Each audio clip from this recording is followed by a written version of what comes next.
On the evening of Wednesday, March 26, 2003, a 55-year-old woman named Linda Myers drove down a secluded two-lane road in Darke County, Ohio. Darke County was very rural. It was basically just very small towns and farmland. And so as Linda drove down the road, kind of in the middle of nowhere, she looked out her window and she saw the sun setting over a field. She was coming home from the pizza shop that she and her husband Jack owned in a town nearby.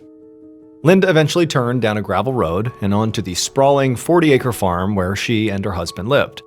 She parked outside their old farmhouse, and then she grabbed a deposit bag with money from the pizza shop out of the back seat, and then she got out of her car. Their farm was so isolated that she couldn't hear any cars on the road or anything from the neighbors' houses. So it was completely quiet, except for the sheep that were bleating in the field and the occasional sound of power tools coming from the barn. She walked around to the back of the barn, and she found Jack hunched over the engine of a beat-up old car. The two of them had been married for about 7 years, and even though this was actually Linda's third marriage, she really felt like Jack was her soulmate. In addition to owning the shop with Linda, the pizza shop, Jack also had a full-time job at a manufacturing plant, and he also had a side business restoring cars. And so Linda often found him out here behind the barn working on a car around the time the sun was going down. And sitting in the grass beside the car, playing with a wrench, was Linda's 4-year-old great-grandson, Damien. And the second Damien saw Linda, he smiled and he got up and he rushed over to her to give her a big hug. And Damien's smile made Linda feel sort of bittersweet. Damien was the son of Linda's granddaughter, Amber. But Amber had gotten pregnant at just 14 years old, and so as a result had not been in any position to take care of a baby. So Linda and Jack had offered to take Damien in and raise him for a few years while Amber finished high school and got on her feet. However, this was definitely not a perfect arrangement for many reasons, but one of those reasons was because Damien's father was furious about being cut out of the custody agreement. Even now, 4 years after, Damien's situation had been decided, the father still argued with Linda about how she wouldn't let him see his son. But Linda felt like as much as he was saying he wanted to be in Damien's life, she felt like at some point he was going to abandon this child, and so she really didn't want him to be around Damien at all. She didn't want her great-grandson to be abandoned like that. And besides, Damien would have another father figure in his life soon enough, because in the past few years, Amber had finished school, she had met a new man, and gotten married. And as soon as Damien finished up this year of preschool in a couple of months, Amber and her new husband were planning to take him in and raise him on their own. Linda was proud of Amber, how she had turned her life around, but she also felt a little sad, bittersweet, because she and Jack were going to miss having Damien around. They loved him. He was basically their son. Linda knew that Jack clearly was busy with this car and kind of didn't want to be interrupted. So she just said a quick hello and then scooped Damien up and carried him over to the farmhouse. She opened up the door and she set him down and told him to go wash up before dinner. Then she went into the kitchen and she dropped the deposit bag from the pizza shop into a chair in the dining room. The bag was full of cash, and her plan was to drop it off at the bank in the morning. Linda got out a pan and began cooking dinner, and pretty soon her husband Jack came inside, covered in car grease. While Jack washed his hands at the kitchen sink, Linda asked him about his day. And Jack kind of grumbled about this customer that he had sold a car to on a payment plan the previous year, who had now missed 3 payments in a row. Jack said he was going to have to drive out there to the person's house tomorrow and repossess the car. Linda could see, Jack is obviously pretty tense here, but Linda knew it wasn't really that missed car payment that was bothering him. The truth was, Jack had been sort of tense really for the past week, ever since he had had this big argument with his 25-year-old son, Greg. Greg had always been very shy and mild-mannered and really close with his dad. In fact, he was the best man at Jack and Linda's wedding. But recently, Greg's life had been falling off the rails. He was in the middle of a divorce, he was struggling with drinking and drug abuse, and he'd been missing shifts at work. And so earlier that month, he had come by to ask Jack for money because his house was about to be foreclosed on. And Jack had drawn a line and said no. He told Greg that if he wanted to keep his house, he'd have to clean up his act and get back to work. And so that had led to a very big fight. And so now Linda had a feeling that Jack was genuinely worried that he'd done real damage to his relationship with Greg, perhaps irreparably, because something pretty similar had also happened with Jack's other son, Travis.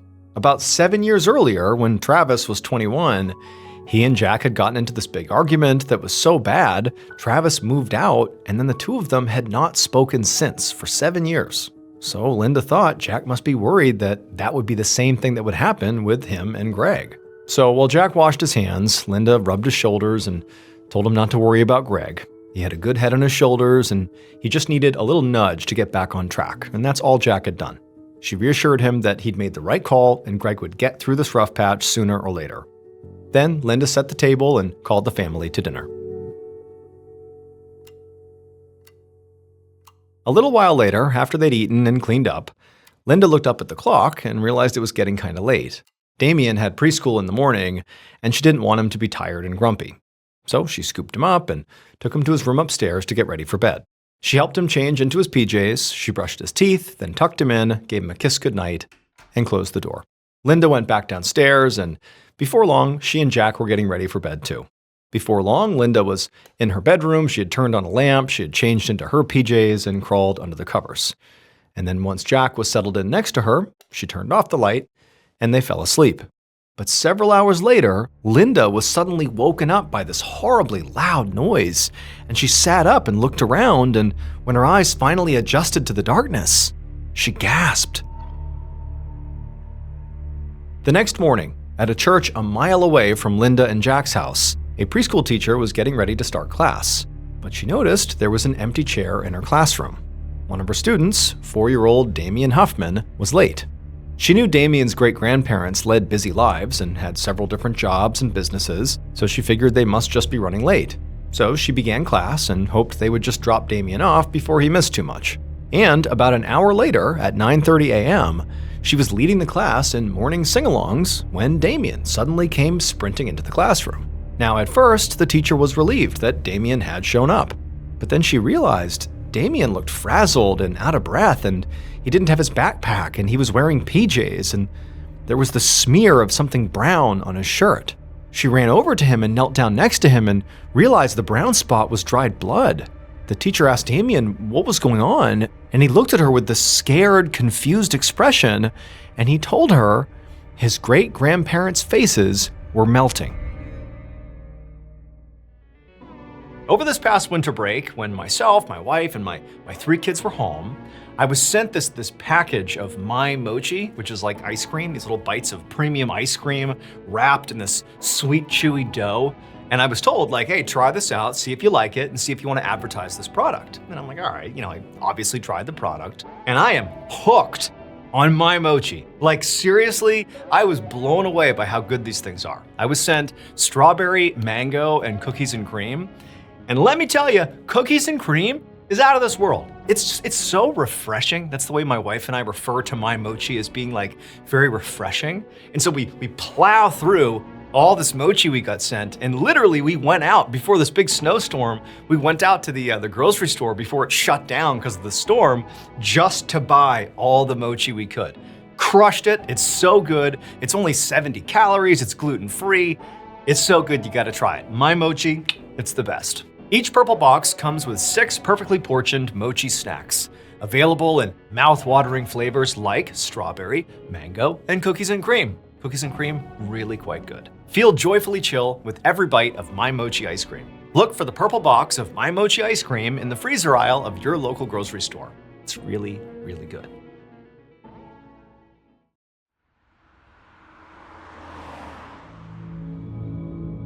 About 15 minutes later, a police sergeant named Mark Whitaker, along with his partner, drove down a secluded road toward a farmhouse in rural Ohio. Sergeant Whitaker had been a detective for the Darke County Sheriff's Department for 5 years, and he was in charge of the investigative unit. So when the department had gotten a very strange 911 call that morning from a local preschool, he was sent out to investigate.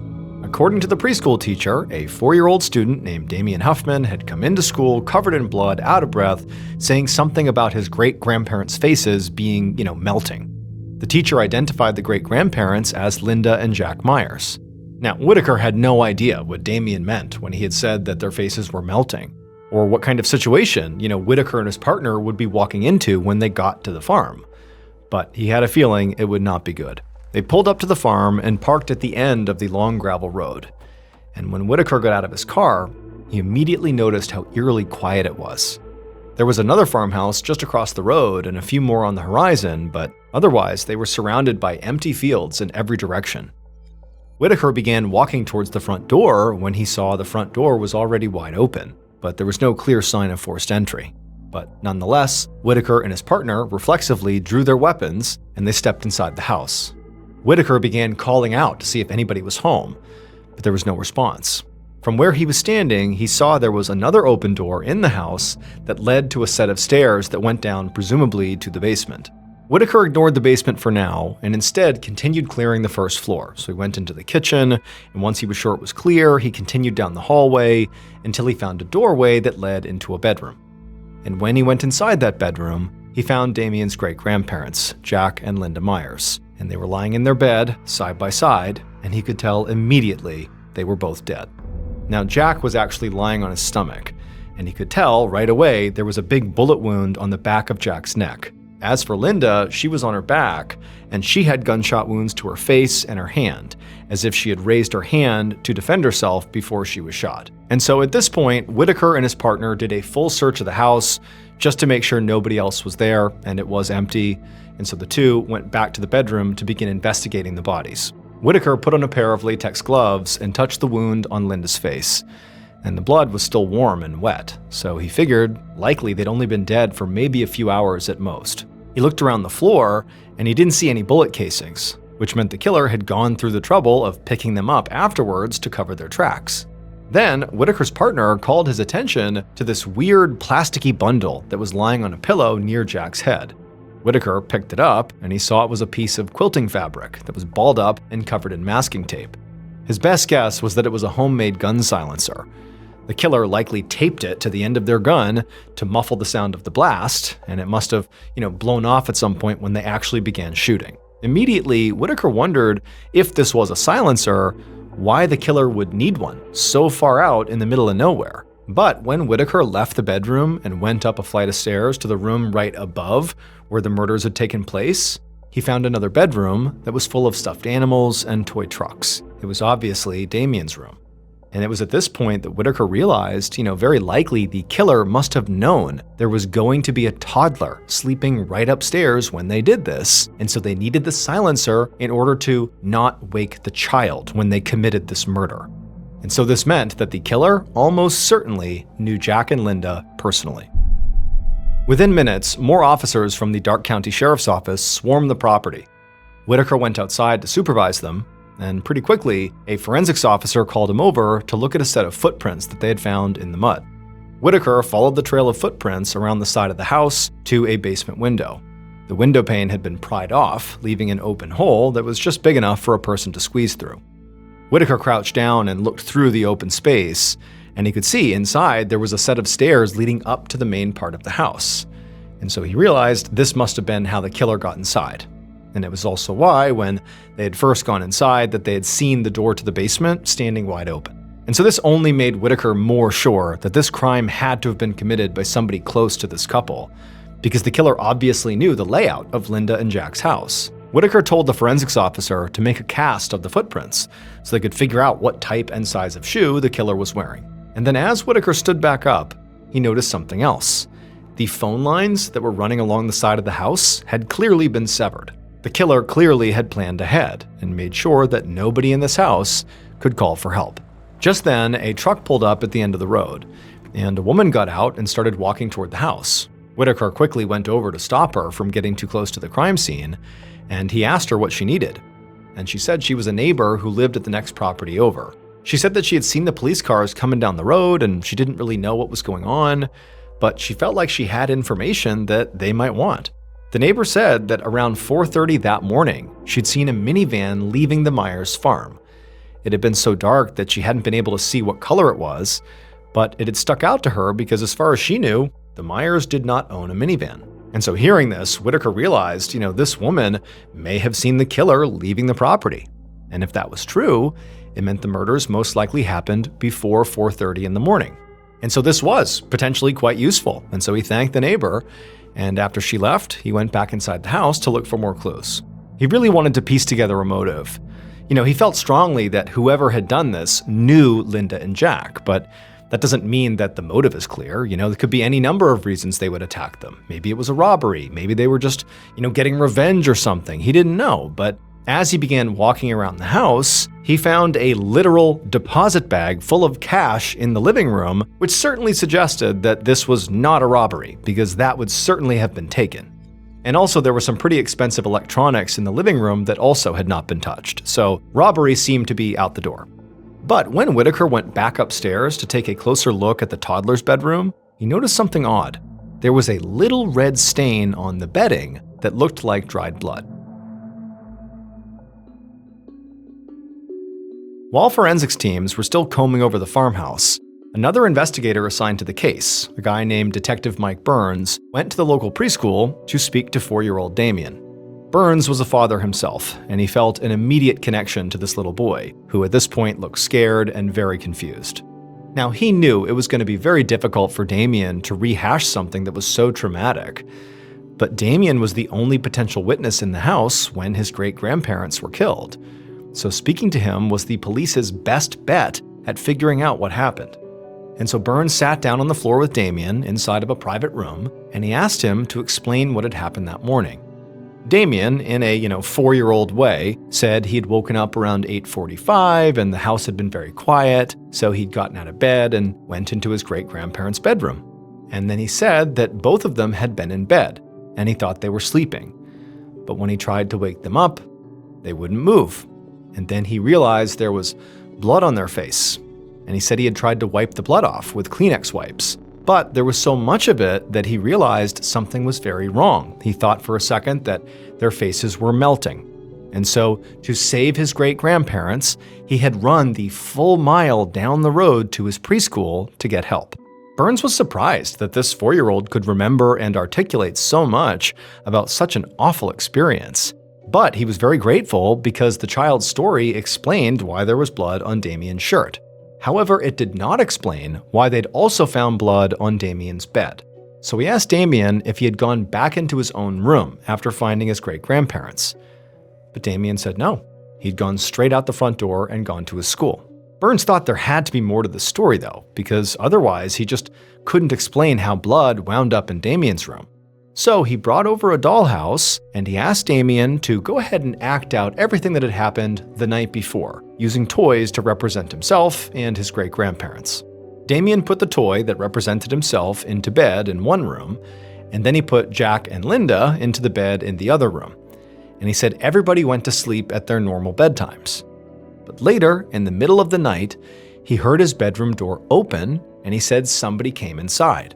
Burns asked Damien who it was. And Damien paused, and then he said, "The green monster." At first, Burns wasn't really sure what to make of this. He wondered if Damien was just imagining things or describing a nightmare or something. But then Damien set the toys down, and then to represent this green monster, he used his fingers to crawl across the floor of the dollhouse toward Damien's bed. Damien said he had heard the door open in his room and he had opened his eyes just a little bit, but he didn't want to give away that he was fully awake, so he's just squinting his eyes. And he said when he did that, he saw the green monster right next to his bed. And the green monster was pointing a gun at him. And Damien was so terrified, he said he shut his eyes and just pretended to be asleep. And then he said when he opened his eyes again, the green monster was gone. After hearing this, Burns realized that Damien's recollection was almost certainly not a dream. More likely than not, Damien had come face to face with his grandparents' killer. They were the green monster. After leaving the preschool, the next priority for Detective Burns was to speak to Damien's mother, 19-year-old Amber Holscher. And so the detective drove out to Amber's house, which was in a nearby town, and when he rang the doorbell, she answered right away. Now, at this point, nobody in the family had been notified yet about the murders, so Amber seemed to have no idea why a detective was now standing on her doorstep. Now, Burns knew this, and so he said to her, "Can I please come inside? We need to speak." And so, confused, Amber said okay, and she let him inside, and they sat down in the living room. And then Burns said to her, very gently, that her grandparents, Linda and Jack Myers, were no longer with them. But when Amber heard this, she just looked confused and asked what he meant, like, where are they? So Burns took a deep breath and he clarified that they were deceased. Amber looked completely shocked and immediately asked, "Is Damien dead too?" But Burns said, no, he's alive. but he's going to be kept in protective custody for a while in case whoever killed Jack and Linda try to hurt him too. And until they narrowed down the suspects, Damien would not be allowed to see anybody in the family, including her, his own mother. At this point, Amber just began to cry. Burns felt horrible for her, but really he was thinking about Damien. He knew he had to solve this case as quickly as possible because every day that he didn't would be another day that Damien would have to spend alone without any family to comfort him. Based both on Amber's reaction to the news and the fact that Damien did not mention seeing his mother on the night of the murder, Burns thought it was highly unlikely that Amber was a suspect, but she could know something that might help the investigation. So, once she calmed down, Burns asked her if she knew anyone who might have wanted to hurt her grandparents. And right away, she nodded and she mentioned Damien's father, Andrew Huffman. She said Andrew hated Linda because she wouldn't let him see Damien. In fact, just recently, Andrew had come to Linda's pizza shop and started a fight with her about custody. And it had escalated to the point where Andrew had publicly threatened to kill her. This obviously caught Burns' attention because it made perfect sense as a motive. If Linda and Jack were out of the way, well, Andrew would have an easier time getting custody of Damien. And so he thanked Amber and promised he would be in touch soon. And then as soon as he was back in his car, he called Sergeant Whitaker and he told him what he'd learned. Later that day, Whitaker and his partner made the 2-hour drive to Andrew's address in Newport, Kentucky. When they got there, Andrew quickly came to the door and he let them inside and they sat down and Andrew looked at them like, "What's going on?" And they told him that Linda and Jack had been murdered. And they watched Andrew for his reaction. And he seemed very surprised, but he definitely did not seem upset. Andrew would then admit that he did not get along with Amber's family. And when Whitaker asked him about that big argument at the pizza shop, Andrew did not deny that he had literally threatened to kill Linda. But he swore he would never actually do it. He said it was just an empty threat he made in the heat of the moment. Still, Whitaker thought Andrew looked very suspicious. So he asked him for an alibi. And Andrew said he'd stayed over at a girl's house on the night of the murder, and in the morning he'd stopped by his dad's house and then gone straight to work. And you could ask all those people, and that's where he was. Whitaker wrote all this down and then asked Andrew a few more questions, and then thanked him for his time. And then as soon as the detectives left, they immediately went to go check on Andrew's alibi. They went to that girl's house, then they went to Andrew's dad's house, and then they also went to his place of work, and everybody at those 3 locations all confirmed Andrew's alibi. So unless someone was lying, it left no window of time where Andrew could have driven 2 hours away to Ohio to murder Jack and Linda. Whitaker was disappointed that they basically wasted most of the day on this lead that now looked like it wouldn't go anywhere. Especially knowing that, again, every moment in this case that it went unsolved was another moment that Damien would have to spend away from his family all alone.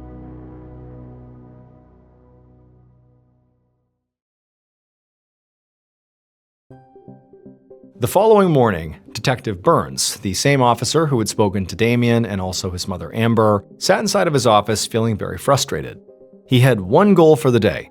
He wanted to interview Jack's estranged son, 28-year-old Travis Myers. But it was looking like that was going to be harder than he had anticipated. So the day before, a bunch of sheriff's deputies had interviewed Linda and Jack's family and friends.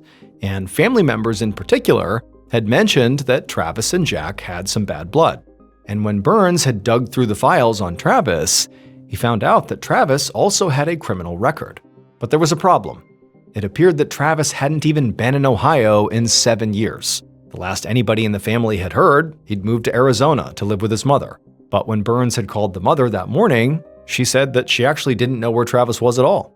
And there was no other address on record for Travis, so Burns basically had no idea where he was. And so he began to wonder, how was he going to track Travis down? And he decided he should start by visiting Travis's younger brother and Jack's other son, whose name was Greg. Burns knew Greg lived only a few towns over, and even though he really wasn't sure how close the brothers might be, it was the only lead he really had. A little while later, Burns showed up at Greg's house and he knocked on the front door. And a moment later, a young man in a baseball cap answered, and he looked very much like he'd been crying. Burns asked if he was Greg Myers, and the young man nodded and stepped aside to let him in. Greg did not seem remotely surprised by this visit.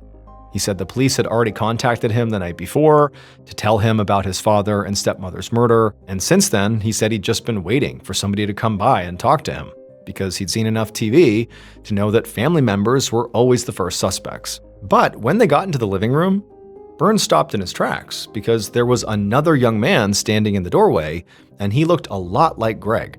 Burns asked who it was, and Greg said, "Oh, that's my brother, Travis." Burns couldn't believe his luck. He'd come here hoping to figure out where Travis might be, but he never imagined he would just find Travis standing in Greg's house. And this was a big development because really, until now, Burns had no idea if Travis was even in the state at the time of the murders. But Greg would actually tell him that Travis had been in Ohio for the past several weeks, staying in an apartment that he had rented right nearby. Burns did think the timing seemed very suspicious.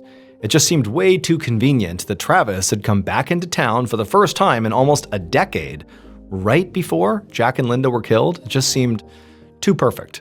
And also at this point, it just seemed really suspicious that these two brothers are just standing here waiting for police to come question them. Something felt off. So Burns, operating on a gut instinct, told them both that in order to question them, they actually had to come with him to the station and do it formally down there.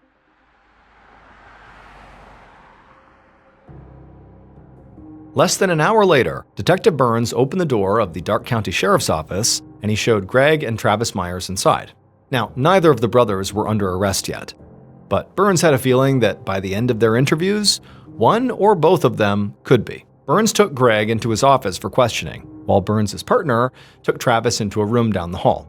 As soon as Greg sat down in front of the desk, Burns noticed that he wasn't making eye contact with him. He was sort of acting shifty. But pretty quickly, Greg said he was perfectly willing to tell the detectives anything they wanted if it could help solve his dad and stepmother's murders. And so Burns immediately began asking questions. He asked Greg what he was doing in the early hours of Thursday morning when Jack and Linda were killed. And Greg told him that mostly he was just asleep. That is, until about 4:30 when he got up to go to his job at a factory that was a few towns over. He also said his girlfriend was at home with him the whole night, and she could confirm that. He then said he drove to work in his minivan, and he clocked in at 5:23 a.m. And he even had a signed time card back home that would prove it. And Burns was immediately very interested to learn that Greg drove a minivan. Because remember, that neighbor had said she saw a minivan leaving the Myers farm around 4:30 on the morning of the murders, suggesting the killer drove a minivan. However, Burns was starting to realize that even if Greg's alibi were shaky or didn't check out, the timing alone likely ruled him out. It basically was impossible to drive from Greg's house at 4:30 a.m. when he left, go all the way to the farm, commit the murders, then drive to the factory and be able to clock in at 5:23 a.m. when he had his time card stamped. That just wasn't enough time to do all that. And also, pretty much everybody in the family had told Burns that Greg was quite close with Jack and Linda. Now, he was having some problems with drugs and alcohol, but he had no history of crime or violence, and none of his family members thought he seemed capable of being a killer. So even though Greg remained a suspect, Burns decided he would shift his focus to Travis. So Burns asked Greg how had Travis reacted when he heard about Jack and Linda's murders. And he said Travis had been upset, but he'd mostly been concerned about how Greg was coping, because Greg was the one who was much closer to Jack and Linda. Travis was estranged. Greg went on to say that it had been at least 7 years since Travis and his father had spoken, and that those two did not get along at all. Burns asked Greg about that falling out between Jack and Travis, and Greg said it just came down to business disagreements on the farm. He said Travis had felt like his father was cheating him out of money, and they had this big argument that got really ugly, so Travis had just quit the business and moved away. Burns thought about this, and he wondered if maybe Travis stood to inherit any money if his father died. Because if so, that would definitely be a solid motive for murder. And so Burns made two mental notes. One was to look into Greg's alibi, and the other was to look into Jack's will to see how his assets were going to be divided up. After that, he thanked Greg for his cooperation, told him to wait in his office, and then Burns left. And he went right down the hall, and he waited outside the door while his partner finished questioning Travis. Burns' partner would say that Travis had seemed really nervous from the very moment he stepped inside the room. The detective had asked him what he was doing in Ohio, and Travis said he'd just been reevaluating his life recently. And he'd realized that he'd never actually met his brother Greg's children, so he'd come back to Ohio to do just that and spend some time with them. Then the detective asked him what he was doing when Jack and Linda were killed, and Travis stuttered out that he was sleeping in his apartment. The detective asked him if he had anybody who could confirm that, and Travis kind of hesitated and then shook his head and said no. Then the detective asked Travis if he had a car, and Travis said that at the moment he was driving his mother's car, a white minivan. After getting debriefed by his partner about this interview with Travis, Burns went back into his office. By this point, Greg had been moved out and put in a different room, and Burns sat down at his desk and he began going over the evidence they'd collected so far. Now, the investigation to this point had been moving really quickly, and so there actually wasn't a whole lot of evidence yet. In fact, it had only been 24 hours since the forensics were sent to the crime lab, so they were still waiting for results on pretty much everything. Burns knew that at this point, the best thing he could do while he waited for more evidence was go follow up on Travis and Greg's alibis. After all, they are the victims' children, and he already thought that the killer had to be connected personally to the victims, and they both drove minivans. So really, either of them could be the killer. But just then, Burns' phone rang. He picked it up, and it was a local man who said he had seen a news report about Jack and Linda's murders, and he had some information that just might help. The man said that a few days earlier, his friend had called him to see if he knew where they could buy a gun. And when this man who's talking to Burns, asked this friend why they needed the gun, the friend said it was because they, quote, wanted to shoot Jack Myers. The man told Burns the name of his friend who said this, and as soon as Burns heard that name, he knew exactly who his murderer was. Based on this phone call, as well as forensic evidence from the crime scene, this is what police believe happened to Jack and Linda Myers on the morning of March 27, 2003.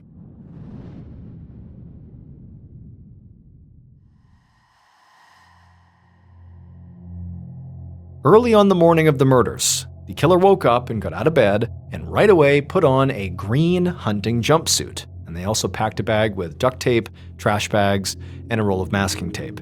Then they put on a pair of latex gloves and loaded the 12-gauge shotgun that they had purchased from a classified ad 2 days earlier, and they carried all their supplies out to their minivan. After they were ready, they hopped in the driver's seat, turned on the car, and then drove a familiar route through the dark open fields.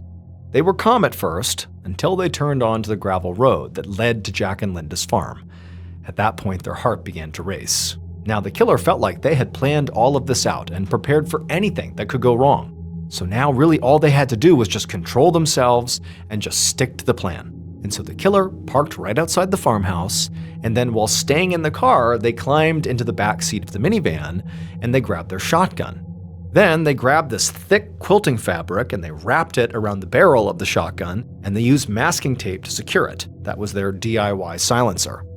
But as they went through this plan, the killer's hands were shaking. They were nervous because as much as they had planned for this, it really was not something they actually wanted to do. But they felt like they had to.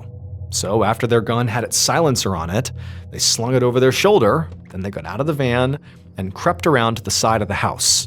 And once they were there, they cut the phone lines so nobody inside would be able to call for help. Then they knelt down in the dirt and they pried open the basement window and they climbed inside. Once inside, the killer walked to the stairs, they went up to the first floor, and they walked straight to the bedroom where they knew Jack and Linda would be asleep. They went inside, and there they were, sleeping in their beds, and the killer took a deep breath and then raised their shotgun, and they fired a single round into the back of Jack's neck. But the force of the gunshot had blasted off the homemade silencer, and so basically it wasn't silent at all. It was extremely loud, and that homemade silencer landed on the pillow right next to Jack's head. And almost immediately, from the chaos, Linda sat up, and she looked straight at the killer, and she saw what was happening, and she just raised a hand to try to defend herself. And in a moment of panic, the killer just turned the shotgun on her, and they fired twice. And one blast went through her hand, and the other struck her right in the face. At this point, the killer just paused and waited. The silencer had sort of muffled the first shot, but the second two were so loud, they knew that noise easily could have woken up the third person who they knew was in this house, someone they really didn't want to hurt. But if they had to, they would. So, just to make sure they didn't have any loose ends, they left Linda and Jack's bedroom, confident they were dead, and they crept upstairs to little Damien's room. And they went inside, and they carefully walked over right next to the boy's bed, and they raised their shotgun and aimed it at this child, waiting to see if they were awake. But but the little boy appeared to be asleep, and so the killer spared him. They lowered their shotgun and they walked out of the room. Once they were out in the hallway, they shut Damien's door and then hurried right out of the house. And from there, they got back in their minivan and they sped off. A few miles away, they stopped on a bridge and tossed their gun, their supplies, and their clothes into a river, and then they changed into their work clothes and they drove to the factory, where they would clock in at precisely 5:23 a.m. The killer was Jack's younger son, Greg Myers. Greg had been having problems with money and drug abuse, and his father, Jack, had refused to help him, and they were fighting about it. But Greg knew he would inherit the farm if his father died, and he was so desperate, he decided murder was his best option. When police timed the drive from Jack and Linda's farm to Greg's workplace, they found that he would have actually had just enough time to commit the horrible double murder and then drive straight to work and clock in by 5:23. Greg was ultimately arrested about 48 hours after the crime, so quickly that police were actually still gathering evidence to use against him. They later found the gun, other supplies, and shoes that matched the prints found outside the house in a river right near the farm. And fingerprints and receipts tied all the items back to Greg. He was convicted of murder and sentenced to life in prison without parole. As for Damien, following the murders, he would go to live with his mother, Amber. Despite everything he witnessed at just 4 years old, Amber said in a 2021 documentary that he is now doing very well.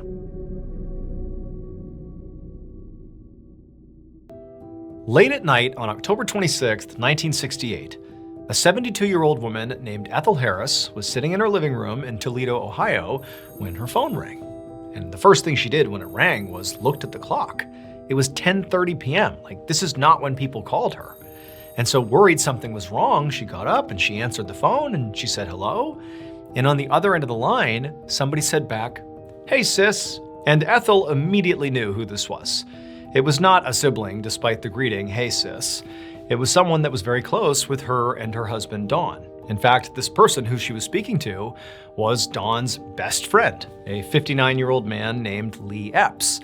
And for decades, Lee and Ethel and Dawn had lived next to each other. They were neighbors, and basically every day they were at each other's houses together. I mean, they were super duper close. But Lee had eventually moved to another town, and so they didn't see each other as much, but they did get together a fair amount. And also Lee, very regularly, would call the house and just check in. And so Ethel's thinking, okay, it's a little bit late, 10:30 at night, but it's Lee, so clearly he's just calling to check in. But before Ethel could really even respond to his greeting of, "Hey sis," because that's what he called her, sis, he just kept on talking. It was as if, Ethel wasn't even there. He was just sort of delivering a message. He was like, "Hey sis, I'm feeling really bad. I've never felt this way before. And, I really need your husband, Dawn, to get in touch with me the moment he gets back." And then Lee hung up. And Ethel, after, the phone call died, she was really confused because one, it seemed like a sort of normal catch-up call, but he's saying something that sounded really serious, that, something's going on with him. But also two, what immediately stood out to her was, how did he know Dawn wasn't there at the moment? He wasn't nearby. How could he have just guessed that Dawn wasn't home right now? Because Dawn wasn't. He was out. He was going to be home soon, but he was out at the time he said it. It was like he had this knowledge that he was gone. And so it just seemed odd that he knew that piece of information. And so because she was sort of confused by this call and worried about Lee, considering what he said, she tried calling him back. But Lee didn't answer. She tried several more times, never heard from Lee. And then eventually her husband, Don, he came home and she explained to him yeah, I got this weird call from Lee. He said, he wanted you to get in touch with him as soon as he came back because he's not feeling good or something. I don't really know. And so Don's like, all right, that's weird. So he tries calling Lee and Lee doesn't answer. And so at this point, Don, he's like, Ethel, go over it again. What exactly did he say? Did he sound scared? Did he sound confused? What was he talking about? And Ethel said, I don't know. He just sort of stated that he just didn't feel good and he had never felt this way before and he just really wanted to talk to you, Dawn. But again, he mentioned you were out of the house. I don't know how he knew that. And he said to have you call when you came back. That's really what happened. I don't understand it either. And so because Ethel and Dawn really didn't know what to make of this, and just given the fact that maybe Lee could be in trouble, they were like, you know what, let's just drive over to his house in the other town and just check on him. Just make sure he's okay. So they hop in the car, they drive to Lee's house, and Lee's not there. And so even though it was late at night, Ethel and Dawn really were worried about their friend, and so they began knocking on neighbors' doors to see if anybody knew where he was. But it would take a while, but eventually one of the neighbors said that Lee actually was at the hospital. And at this, Ethel and Dawn, it's like their worst fears are confirmed. Something really is wrong with their friend. And so they went to the nearest hospital, which is called Mercy Hospital. And when they got there, they learned that yes, Lee was admitted to the hospital. But unfortunately, he was dead. And this on its face was, of course, shocking news for Ethel and Dawn. I mean, they did not expect to find out that their friend of many decades was, abruptly and sort of inexplicably dead. But that was far from the most shocking thing they learned. When they spoke to the medical staff about what actually happened to Lee, they would eventually tell Ethel and Dawn that after some complications, Lee ultimately passed away at precisely 10:30 p.m. the previous night. His actual time of death exactly coincided with the moment Ethel got that phone call from Lee, where he said to her, "I just don't feel right. I've never felt this way before. Please, when your husband Don gets home, have him call me." Ethel and Dawn have no way to prove this, but they believe that that phone call was actually Lee's spirit, his soul, trying to talk to his best friend one more time before he passed away.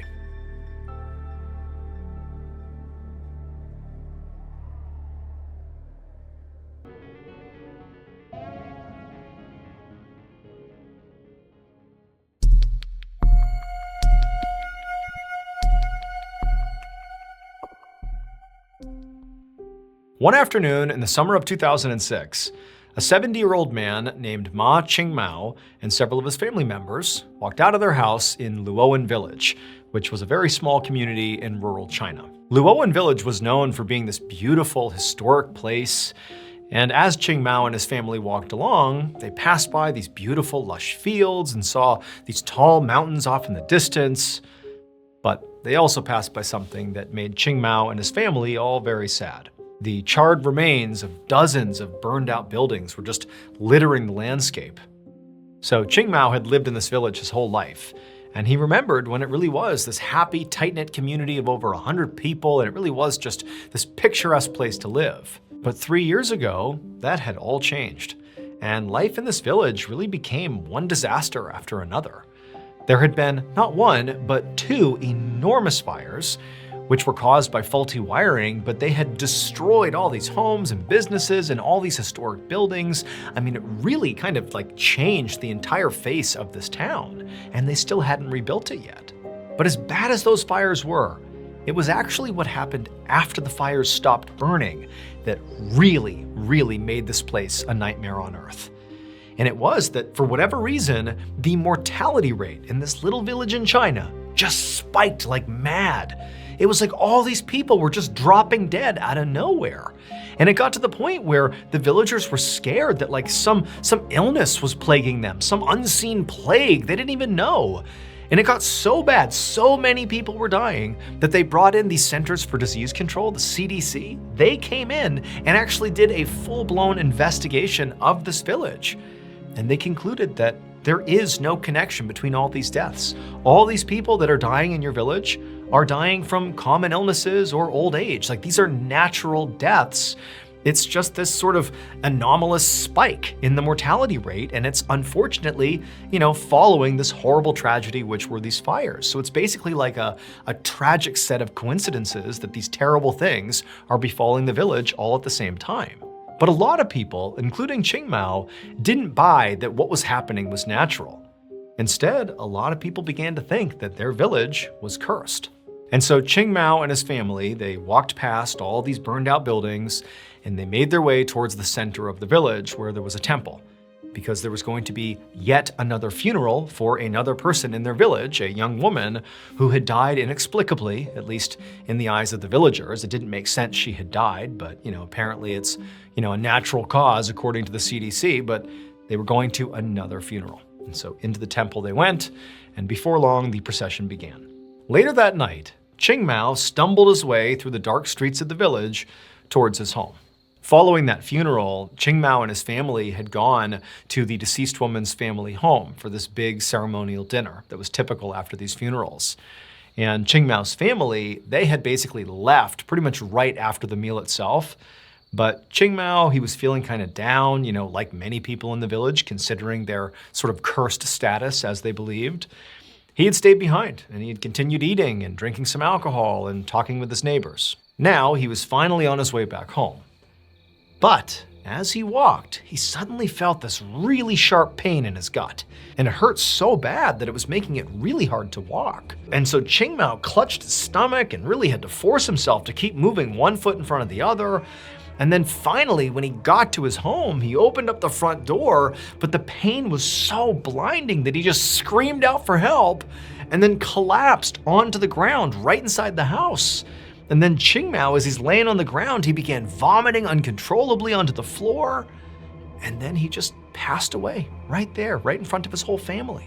Now, Qing Mao himself was not like a hugely influential person in this village. He'd been there his whole life, and everybody knew him, of course. But there was just something about his death that felt really monumental. It was like everybody in the village felt it, that when he died, for no apparent reason really, it just felt like enough is enough. There is no way these deaths that have ravaged our village are natural. It's not possible, and we will not take that as an answer any longer. And so the village director, who basically is like the mayor of the village, he wound up getting in touch with the provincial health department, and he told them what was going on and what the CDC had already communicated to them and how they didn't buy it. And so this health department, they sent out 20 experts to this village, and they did this big investigation to try to figure out, is there something causing all these deaths? Is it linked to the fires in some way? What's going on in this village? And you know what they came up with? Well, turns out it's all natural. There's nothing wrong here. We believe what the CDC said. There's basically no issues whatsoever. You have nothing to worry about. And the village said, no. We still don't believe that. This is not acceptable. And so they went back to their village director and they said, you got to do something else because this is not acceptable. And he agreed. And so he actually got in touch with the police, just the local police, and said, hey, you come in, you investigate this. Try to see if there's something, anything that they have missed that could maybe explain why so many people are dying in this village. And so the police, they come into this village and they do this broad strokes, very wide sweeping investigation, and they do find something. And what they discover completely explains what's going on in this village. It would turn out the village's doctor, their one doctor, was this guy named Ma Foman. And Ma was not really a doctor. He had basically read a couple of medical books. That was the extent of his training. He was not a doctor. And so he's the guy they're going to whenever they have any medical issues, and he has no idea what he's doing. But he benefited from people getting sick because he's the town doctor. And so you have this guy who can't help you, pretending to help you, likely making it worse, who profits from illness in this village. So that's bad. But it gets worse. Ma was also the owner of the funeral home in this village, the one funeral home. So if his crock science, his crock medicine didn't save you, or if you didn't inexplicably get better basically on your own and you died, he also profited on you. So basically, Ma Foman had a monopoly on suffering in this village. If you got sick, he made money. If you died, he made money. The only way he didn't make money is if you lived. And for a while, Ma Foman just kind of allowed this setup to run as is. He didn't influence it at all. He just was a fake doctor and was the funeral director. But in time, he wanted more money, and so he began poisoning the village's water supply with cyanide, because then you have more people getting sick, makes more money, and more people dying, makes more money. But even that still wasn't enough for Ma Foman. He needed more death and suffering. And so those fires, that was not faulty wiring. That was just luck on Ma Foman's part that he wasn't caught. That was pure arson. He burned that place down, killing people in the process. Because again, he's got this monopoly on death and suffering in this village. And so in the end, the police who came in, they did this investigation and they discovered that those fires were actually arson, and it eventually led back to Ma Foman. In total, Ma Fo Man killed 76 people. All people that he lived with. These are like his friends and his family. These are his people. He killed 76 of them. And so he was ultimately convicted of murder and he was sentenced to death.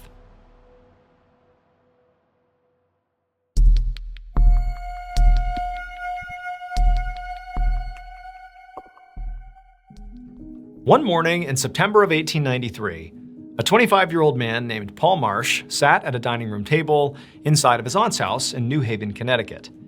He was there with his mother and his father to visit his aunt, whose name was Miss Blackwood, and also to visit his 19-year-old cousin, whose name was Madeline. Madeline was being looked after by Miss Blackwood because her parents had died 4 years ago, making her an orphan, and Miss Blackwood certainly had the means. She was very wealthy, and so she took Madeline in. And so basically that was her new de facto mother. And so Paul, his parents, and Madeline, they were all having this big, luxurious breakfast that Miss Blackwood's housemaid had prepared for them, and they were waiting for Paul's aunt to wake up and come downstairs and join them. And this was not just like a formality because it was her house and they were, trying to be respectful. No, actually, they loved Miss Blackwood. I mean, Paul's aunt was awesome. She was super energetic and she was really fun. And of course, she was like very wealthy and her house was awesome. And so family generally loved to visit with Miss Blackwood. And so basically everybody's waiting for her to get up to start the day for real. But after a while, when Miss Blackwood had not come downstairs, the group just began eating their breakfast and just figured, maybe she's taking her time and we'll catch up with her, after breakfast or something. So everyone's eating their food and just chatting and having a nice morning, when suddenly the housemaid, who had stepped away a few minutes earlier, she comes running into the kitchen. She's very upset and she just yells out that Miss Blackwood is dead. And for a second, Paul was totally confused because just the night before, his aunt had seemed completely normal and healthy. There were no signs that she had any health issues whatsoever. But the family followed the housemaid up to Miss Blackwood's bedroom and they went inside and sure enough, there was Paul's aunt laying in bed, cold to the touch. She was definitely dead. Later that morning, Paul and his very distraught family met with Miss Blackwood's regular doctor in the living room of her house. The doctor had just finished examining her body, and he said that, Miss Blackwood really didn't have any clear signs of illness or injury. But he said, she's 70 and she had suffered from heart disease for the last few years, and so very likely heart disease is what ultimately killed her. Now, for the most part, the family all reacted with a mix of obviously sadness, but also like, okay, that logically makes sense. And Paul himself, he felt the same way. He's like, that's really awful. I can't believe she's gone. It makes sense, but he also had this weird feeling that he couldn't quite describe, that just, he felt like something's off here. He couldn't articulate it, but he just immediately had this sense that could not be the story, that something else happened to his aunt. But Paul didn't say anything to his family. He felt like it was kind of inappropriate to immediately start, suggesting conspiracies about what could have happened to their aunt when, again, logically, it did make sense what the doctor was saying. And so Paul just kind of kept it to himself. But he didn't stop thinking about it. Once the doctor left, Paul and his family decided that they would all just stay in Miss Blackwood's house. They had a funeral to plan, they had to deal with her will and her estate. I mean, there was all these things that were left to do. And the family had already decided they were gonna come here and stay for a bit for a visit, so they'd already booked off this time. So the decision was they would just stay and try to sort of help get through this transition process. Fast forward 5 weeks. And Paul and his family are still staying in Miss Blackwood's house, largely because it was proving to be very difficult to sort of manage her estate. She was quite wealthy and going through her will and everything. It was just a huge mess. And so they were still there and they were still trying to figure things out. And by this point, Paul really didn't have a big role in any of that. He was just kind of there really to support his parents as they dealt with the estate. But Paul had kind of taken up his own mission secretly. He hadn't told people about his suspicions that something else must have killed his aunt. He didn't want to tell people that. He felt like he was kind of crazy for thinking it because he had no reason to think it other than a gut feeling. But he had begun sort of investigating. And his investigation had led him to begin sleeping in his aunt's bedroom because he had this belief that maybe his aunt's ghost would visit him in her bedroom, and she would tell him or signal to him in some way what really happened to her. Now, for the past several days and weeks that he'd been in here, he had not seen his aunt's ghost. But he was not about to give up, at least not yet.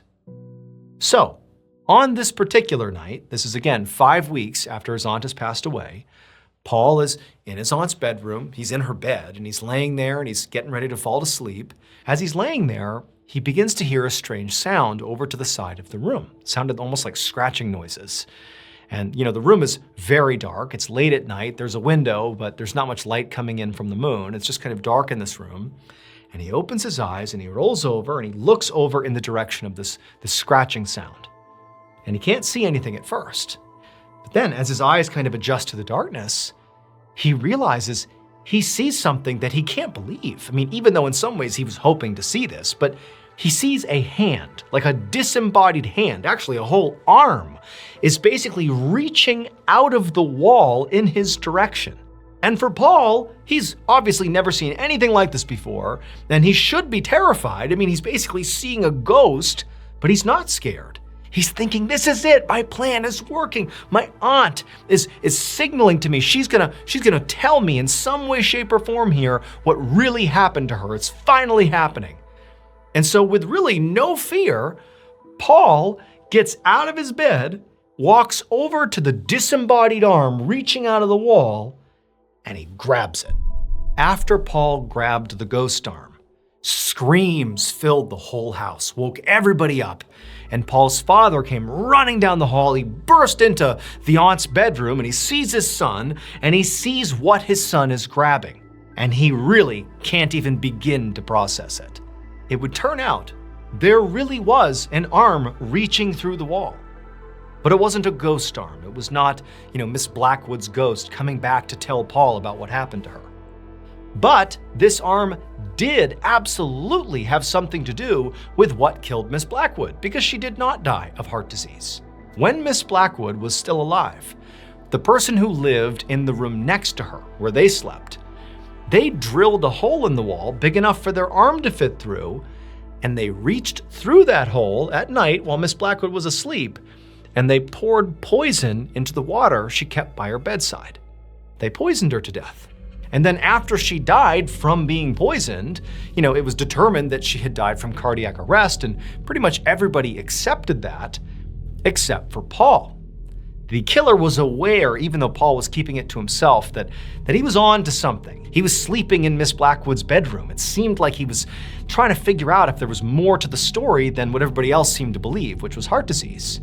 And when it seemed to the killer like Paul really was getting close to figuring something out, the killer waited for Paul to be in the same bed, and he had a water next to his bed as well. The killer reached through and tried to do the same thing to Paul that they had done to Miss Blackwood. They tried to pour poison into his drink to kill him.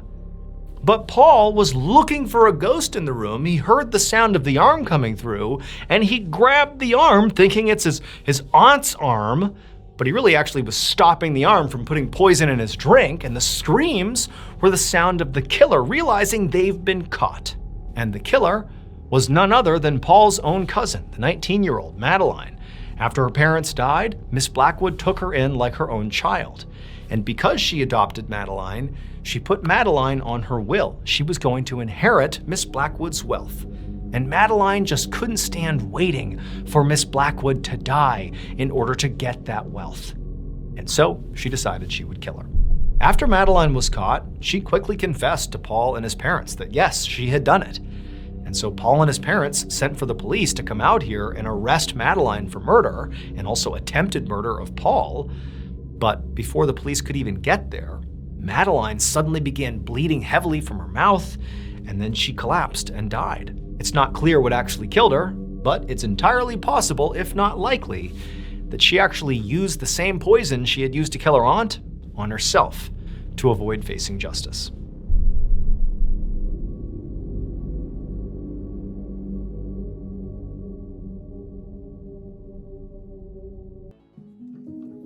One night in the summer of 1921, a young man named Carl Logies walked across the farm that he had recently purchased in rural Ohio. He was on his way to check on his horses and his cattle one last time before he went to bed. He had a gun on his hip and a lantern in the other hand, and as he walked across the farm, he sort of looked out at the farmhouse and the barn up ahead and the water well and all this land, and he couldn't help but feel really proud of what he had. I mean, this was all his. So Carl had always dreamed of having this, of having his own farm.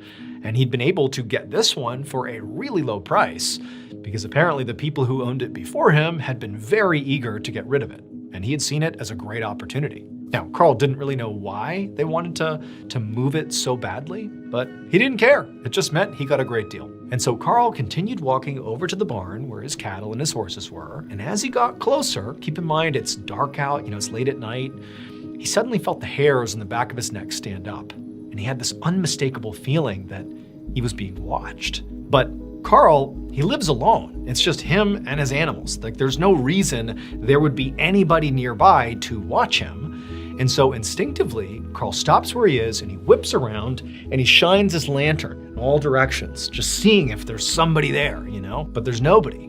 Granted, his field of vision is pretty limited. I mean, it's dark outside, his lantern's not that bright, but for the most part, he can tell that there's no one in the immediate vicinity. He's all alone. So then his thought is, well, is there a predator nearby? I mean, is there an animal watching me?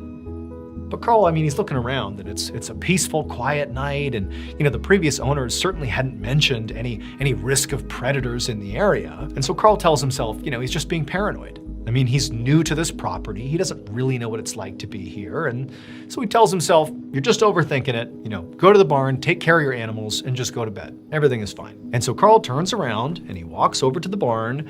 He goes inside and he kind of busies himself getting the horses and the cattle ready for the night. And, he's in there for a few minutes. And for the most part, he's forgotten about that strange feeling he had when he came over, that feeling of being watched. But after he was wrapping up, he couldn't help but start to feel like he had that feeling again, that there was somebody watching him. And so he's looking out his barn door and he doesn't see anything, but it's dark out there and he's kind of looking around the inside of his barn. And again, he's telling himself that you're being paranoid, everything is fine. But admittedly, deep down, Carl was feeling pretty nervous about just this walk he was gonna have to make through the darkness across his property back over to the farmhouse. But, he steeled his resolve, he grabbed his lantern and he checked his gun on his hip. And then he walked out the doors of his barn and began quickly making his way towards his house. And as he's walking, he's kind of scanning both sides, checking to make sure nobody's out here, and he's not seeing anyone. And right as he's about halfway to his house, something catches his eye on the far side of the property, something kind of off in the distance. And he stops and he aims his lantern in that direction, which doesn't really illuminate that much, but it illuminates enough to see that there's actually somebody standing on his property. And he's so alarmed by it, he just stands there holding his lantern, looking at this person, and it's like this white silhouette just standing there still, looking right over at Carl. They're sort of in the vicinity of his water well. And after being frozen for a second, Carl kind of snapped out of it and he said, hey, who are you? What are you doing here? And this figure doesn't move, doesn't react. They just stand there kind of staring at Carl, and then they turn and begin kind of moving away from Carl in the direction of the water well. And Carl, at this point, he doesn't know what's happening. He thinks that this person clearly is some sort of trespasser. They must have been here earlier. That's what I was feeling. They were here. They've been watching me. Are they gonna try to rob me? Who is this? And so he draws his gun and he starts chasing after this person. And as he's running, his lantern's waving back and forth. And as he's running, he loses sight of this white figure. And by the time he actually gets to the water well, he realizes he's lost this person. They're just gone. At this point, Carl really didn't know what to make of this. He didn't know where this person went. He has no idea if they've doubled back around and they're gonna try to go in his house at some point here. He does not understand what's happened or where they've gone. He doesn't know who they are. And so all he can think to do as he's standing there by the well, out of breath, from running there, is just to yell out that, he's got a gun and he's not afraid to use it and don't you dare come back here. But despite yelling out these sort of open-ended threats into the darkness, there's no response.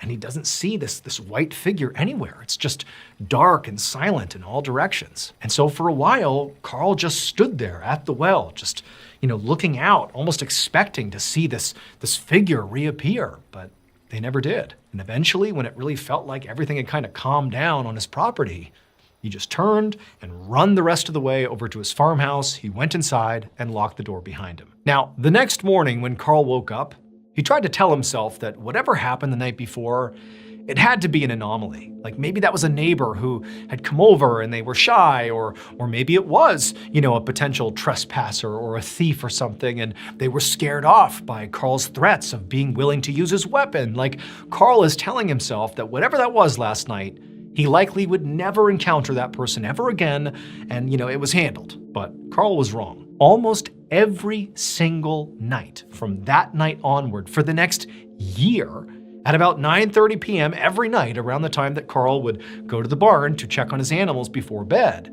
he would always see that figure. And they were never close enough that Carl could actually see who it was or get any sense of what they wanted. They were always just kind of off on the side of the property, always watching Carl every time he came out of the barn. And then when he would invariably scream at them and run towards them, and even at one point he fired his weapon in their direction, every time this figure would just, without saying anything, move away from Carl in the direction of the water well, and around there, Carl would lose sight of them. They would just vanish. Now, as much as Carl really wanted to pretend that this was just something explainable, that this was some person coming on his property that was evading his capture every single night, as much as he wished that could be the explanation, Carl knew, despite not being a very superstitious or, a believer in the paranormal, despite not being those things, he felt like what he was witnessing was a ghost. I mean, what else could it be? It's this white figure that floats away from him and vanishes every night. Like, that's a ghost. And also, another part of Carl was thinking, like, the previous owners were really excited to sell this property effectively at a loss. It's like they just wanted to be rid of this property. And he couldn't help but feel like, maybe there's a connection between what I'm seeing and why they left. But the one thing that Carl hung on to was that despite how unsettling this whole thing was and how terrifying it was to, see this figure floating around on his property, despite that, the reality is it was pretty predictable. Every night around 9:30, he would see this ghost, whatever it was, but it didn't really affect him or his animals. It was just terrifying. And he accepted that. It just sort of became his new normal. That is, until August 1st of 1922, which happened to be almost exactly a year after Carl had purchased this property. On that day, Carl noticed his horses, his cattle, they stopped drinking the water, the well water that he gave them all year long since he had been here. They had never had any issues with it, but on that day, they just stopped drinking it. And in fact, they were kind of skittish around the water, like there was something in the water that was upsetting them. Carl tasted the water, it tasted fine to him, but he assumed there just must be something in it that made it unclean to the animals. And so what he had to do was clean the water, which meant he needed to drain the well, get rid of all this dirty water, and let the well refill, and hopefully at that point it will be clean. So Carl goes over to the water well. Remember, this is always where the figure goes off and disappears to. And as the water began to drain, he realized there was something in the well, clearly deep in the well that he never would have been able to see unless he drained it. And here he is draining it, and he's looking down and he can't quite tell what it is, but eventually the water was shallow enough that it was obvious what was in the bottom of his well. And at that point, he went and got the sheriff. It would turn out 5 years earlier, Carl's farm had been owned by another man whose name was Frank Lerman. And Frank, when he was here, had multiple employees, including a young farmhand named Henry Lipenstick. And one day, Henry had gone missing. Henry didn't have any family or close friends who lived nearby, and so basically everybody in town assumed that Henry must have just left town. But one of Frank's neighbors had told the sheriff at the time that she didn't actually believe that. She thought maybe Frank himself had done something to Henry, because according to her, Frank and Henry argued all the time about money. Like there was clearly real tension between those two. The sheriff tried to look into Frank to see if there was any legitimacy to this claim. But at the same time this investigation was beginning, Frank abruptly sold his property and moved away. And without any real evidence, the sheriff couldn't prove there was any foul play involved. And so he just had to close the case and move on. Until Carl, 5 years later, drained that well. And suddenly, the Henry Lipenstick case was solved. Because at the bottom of the well, Carl found Henry's very decomposed body. He was practically skeletal by this point, but they could tell that was Henry. An autopsy later revealed that Henry had died of blunt force trauma to the head, and his death was ruled a homicide. Frank was arrested and found guilty of second-degree murder, but he only served 7 months before his charges were dropped due to insufficient evidence, and he was released. When they pulled Henry's remains out of the well to give him a proper burial, they noticed he was wearing a watch, and the watch had stopped at 9:35 p.m., precisely the time that Carl, for a whole year, saw that white figure running off, disappearing over towards the water well where Henry's body was located. After Henry's body was properly buried, Carl never saw that white figure ever again. Also, it's believed that the previous owners right before Carl, who sold him the property at a discount, likely they were selling it because they too had seen Henry's ghost.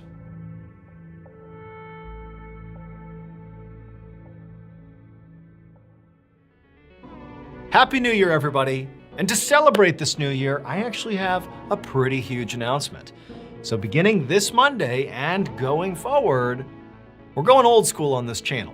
We're going back to 2, 3, even 4 uploads a week. And this is none of that oh, we edited it differently, so it's brand new. No, we're talking new content up to 4 times a week. So how will it actually work? Well, this week, you're gonna be getting new stories on Monday, Wednesday, Friday, and of course, Saturday. Saturday is the same as it's always been and will continue to be. And then each and every week after that, you're gonna be getting 2, 3, even 4 brand new Mrballen episodes every single week. You've told me that you want more strange, dark, and mysterious stories, and now you're gonna get it. Can't wait to see you guys. Thank you.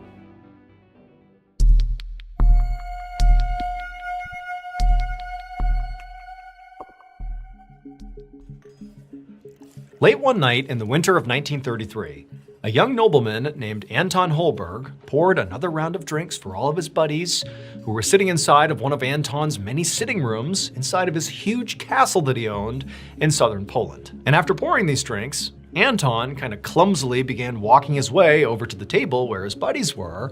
And because Anton was pretty drunk, because he and his friends had been drinking for hours and playing cards and partying, Anton stumbled at some point and basically spilled half of the drinks onto the carpet. But because he was so drunk, he just thought it was really funny. And so did his friends. They were all roaring with laughter as he's on the carpet, picking up all these basically empty glasses. But then instead of going back and re-pouring the drinks, Anton, sort of as a joke, walked over to the table, sat down, and handed out these basically empty cups to his friends. And everybody thought it was so funny, and they didn't even get up to get more drinks. They were just all so drunk and happy, they just kept on playing their card game. And so as Anton's sitting there and everyone's laughing and smiling, the friend of his that was the dealer for this round of blackjack began to deal. But as he did, there was this sudden, really loud creaking sound that came from right above them. And it was so loud and so pronounced that even amongst this loud room of drunk men playing cards, everybody heard it. And there was a moment of silence where everyone sort of registered like, what's going on above us? And in this sudden stillness, Anton, he sort of made a jest and he goes, oh boy, that's the monk. Now, for the most part, everybody at the table, all of Anton's friends that were there, they had heard the story of the so-called hooded monk that apparently haunted the castle. That's at least what Anton would say. But one person who was there that night was a new friend of Anton's, and they had not heard of, the monk story. And they said, well, what are you talking about? That's the monk. And immediately everyone's like, oh, geez, here we go. Because Anton, he looked over at the friends and he was like, oh, you haven't heard the story of the hooded monk? Let me tell you. And then Anton basically told this friend, as the rest of the friends are all like, give me a break, this is just crap, this is not real.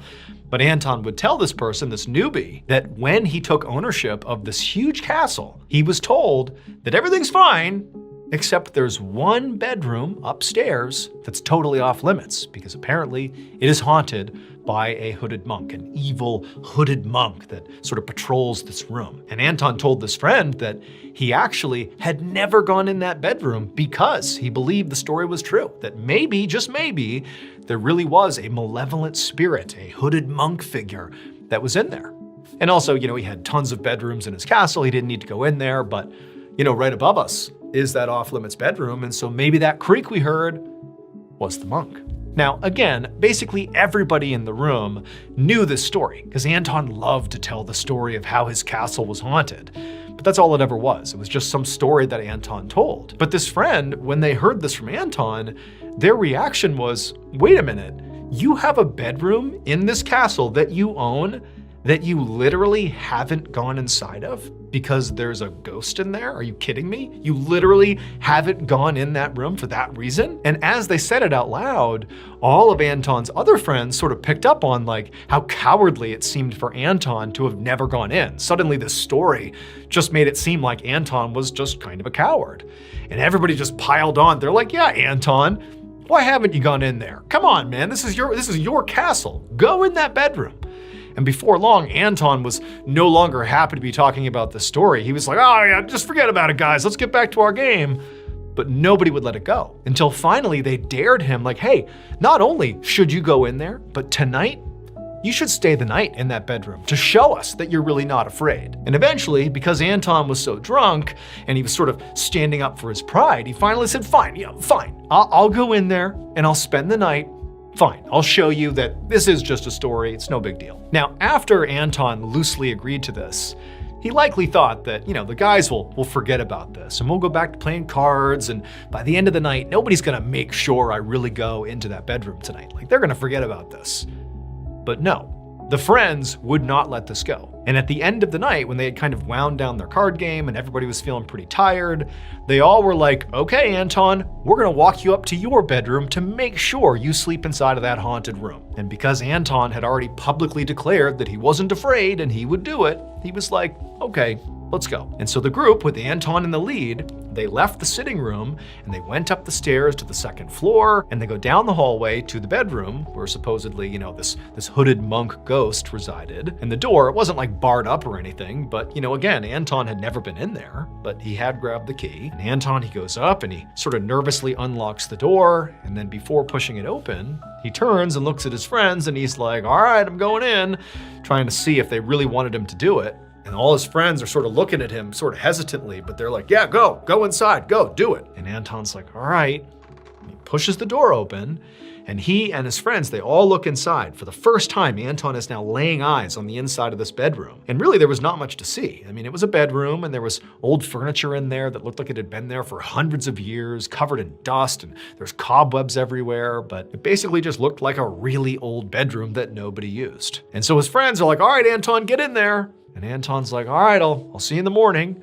And he goes inside the room and he shuts the door. And then the friends, they all walked back down the hall, went into their respective bedrooms where they were sleeping, and everybody went to bed. Several hours later, in the middle of the night, as all the friends are all asleep, there's this sudden, extremely loud, blood-curdling scream that appeared to be coming from the bedroom where Anton was, inside the haunted room. And so the friends, they jump out of bed, they run into the hallway, they go down the hall, and they get to the door and they try to open it, the room that Anton's in, but it's locked. And they start banging on the door, yelling, Anton, are you okay? Are you okay? Because even though they had put him up to this, they had dared him to do this, they didn't really think there was any risk, but at the same time, maybe there was something bad in there, so they're worried. They're worried about Anton. They want to make sure he's okay. But after pounding and yelling on the door, there was no response.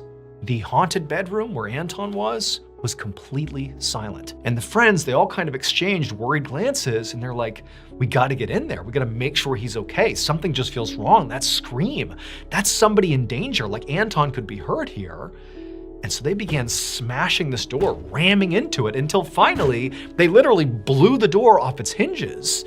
And when they looked into the room and saw what was going on, they couldn't believe it. When Anton went into the bedroom to spend the night, his friends would recall hearing the sound of him turning the key and locking the bedroom door behind him. So Anton is in this haunted bedroom and he's locked inside, and there's no other way in or out of this bedroom. So he is in there totally alone and he's locked the door. So keep that in mind. So now, a few hours later, after hearing the scream, the friends blow the door open, literally knock it off its hinges because it was locked, and they find Anton.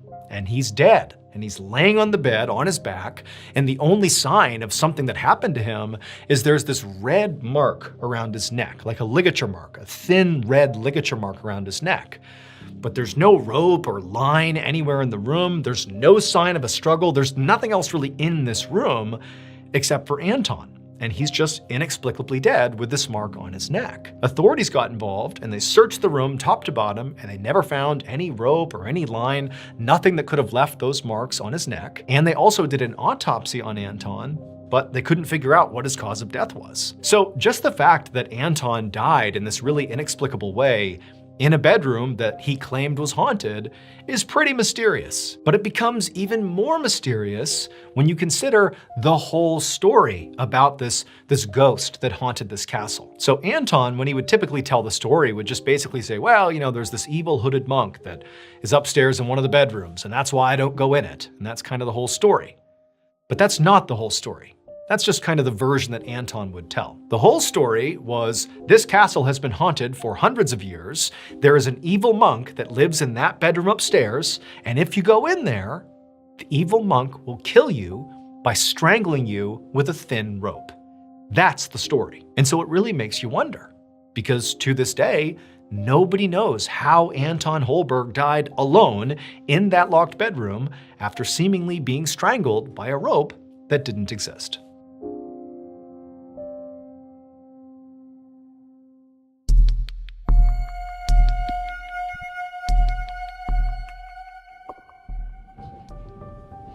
Around 1 a.m. on Sunday, January 20th, 1907, a 57-year-old man named Samuel Hughes was riding on a passenger train that was moving through southeastern Wales. Sam had spent basically the last 24 hours working the entire time. He was a salt merchant, and he had left the town where he lived, a town called Blackwood, and taken a train south about an hour to another town called Newport, where he did a lot of business. And basically all day Saturday, from early morning all the way until late at night, he had been working.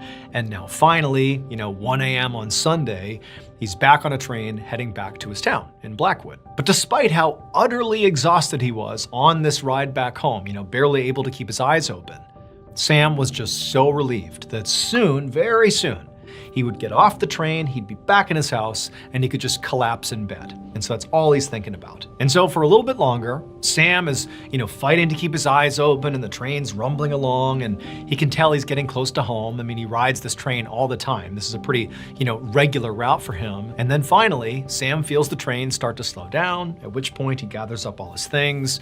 He gets up and kind of shuffles his way into the hall. And then once the train came to a full stop, he stepped off the train onto the platform, relieved that, he's now maybe 10 minutes from home. But as the train took off from the station, Sam, who's again standing on this platform, it's late at night here, he's looking around and he realizes something. In his stupor, in his exhaustion, he didn't realize this was not his stop.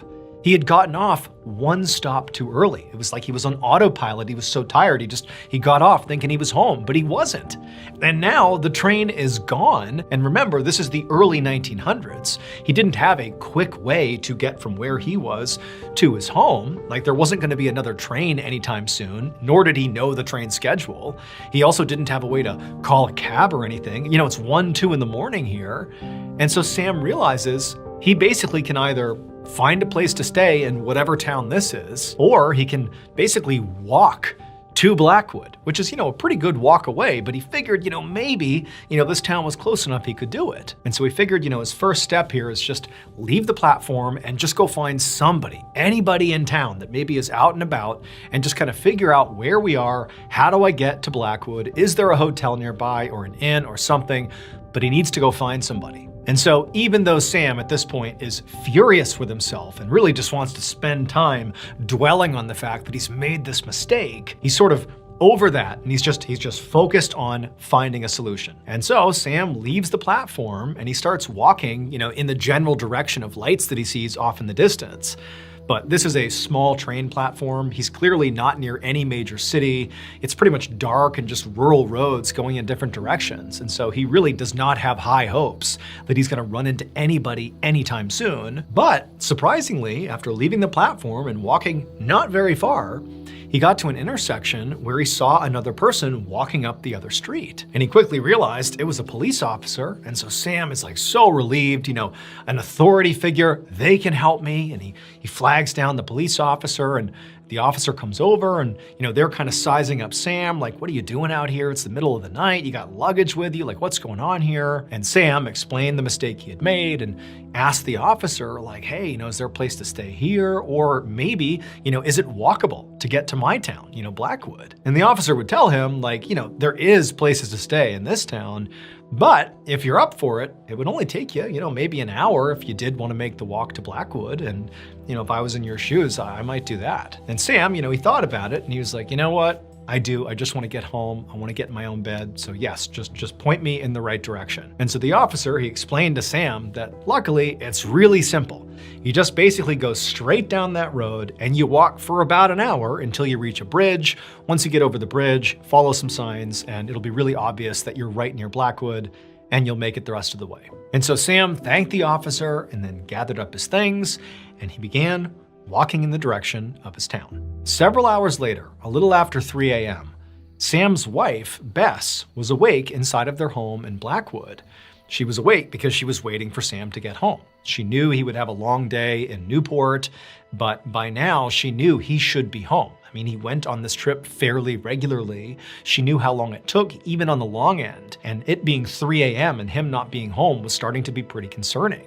And so she's up, she's kind of anxious, and all of a sudden, she hears Sam calling out to her. He's clearly out in front of the property. He must have known that she was awake. He could see the lights on inside the house, and he was calling out to her that, he was returning. And so Bess, she's overcome with relief. She knows her husband is safe. She grabs a candle and she goes to the front door to greet her husband. She opens the door and she looks out, and it's not her husband. Her husband is nowhere to be found. Instead, there is this dark figure standing on her porch, just inches away, looking right at Bess. And Bess, she freezes when she sees it, but she isn't scared. There's a weird calm about what she's looking at. She doesn't know what it is. She has no idea what to do, but she's just standing there calm as this figure is right in front of her, not moving. And as she's just staring at it, she realizes it's dressed in this long black cloak, and it had on a black silk hat. And her husband always wore a black silk hat, and she knew specifically he had worn it that morning when he went to Newport. And so for a minute, she's just staring sort of unbelievably at this apparition, apparently wearing clothes, at least a hat, that belonged to her husband, and she knows she just heard her husband call to her. She didn't imagine that, he just called to her, but then Bess blinked, and the figure just vanished. The hat, the cloak, it's all just gone, and there's nobody standing on her porch. And now Bess is scared, because as much as there was a calm about this figure, now she's thinking, like, did I just imagine that? Like, what's going on here? Is my husband outside somewhere? Did he call to me because he's hurt or something? And so she leaves her house with this candle and she's running around her house calling out for Sam, but Sam's not out there. And so eventually Bess goes back inside the house and just continues to sit up waiting for Sam. But Sam doesn't come home. And eventually, by 5 or 6 in the morning, Bess just goes to bed. When Bess woke up later that afternoon, Sam still had not come home yet. But now, the sun is out and she's telling herself that weird thing that happened last night, she must have imagined that, like that didn't happen. And, Sam's fine, he'll be home. He's stayed late before and not told me, like everything's okay. But as Bess is reassuring herself that everything's okay, she hears a knock on the front door. And for a second, she thinks maybe it's Sam, maybe he's home. But she goes to the door, she opens it up, and it's a police officer. And he just says to her, I have some terrible news. It would turn out the night before, when Sam met that police officer who told him to walk this way to get back to Blackwood, well, Sam had followed the directions, and apparently he was on the right path because he got all the way to that bridge that the officer said would, demarcate that he was close to Blackwood. But perhaps because he was so exhausted, or maybe just because it was still so dark outside, he fell off the bridge to his death. And so the police officer is telling Bess this, and she's totally overcome with grief. But then for whatever reason, her mind immediately went to that dark figure she saw on the porch a little after 3 a.m. And without really thinking this through, she just said to the officer, what time do you think he died? And the officer was like, well, based on the officer that directed Samuel in that direction, towards the bridge and how long it would have taken him to get there, we estimate he likely fell off the bridge around 3 a.m. And so for Bess, she's thinking, that's around the same time I saw that figure on my porch. And then she also began to think about that hat, the black silk hat that Sam always wore, that she knew he had worn that morning when he went to Newport. And so Bess's next question was, well, when you found him, was he wearing his black silk hat? And the officer was kind of confused and said, no, he wasn't wearing a hat at all. And so when Bess heard that, those details confirmed that who or what she saw on her porch earlier that morning, the dark figure with the black silk hat, that must have been Sam's soul. He was coming to say goodbye to his wife because he had just fallen off the bridge and died. And, this figure having that black silk hat on was a way of showing her that, yes, that really was her husband. Bess would later tell this story to a reporter who would have this story printed all over Wales, and that's how we know it today.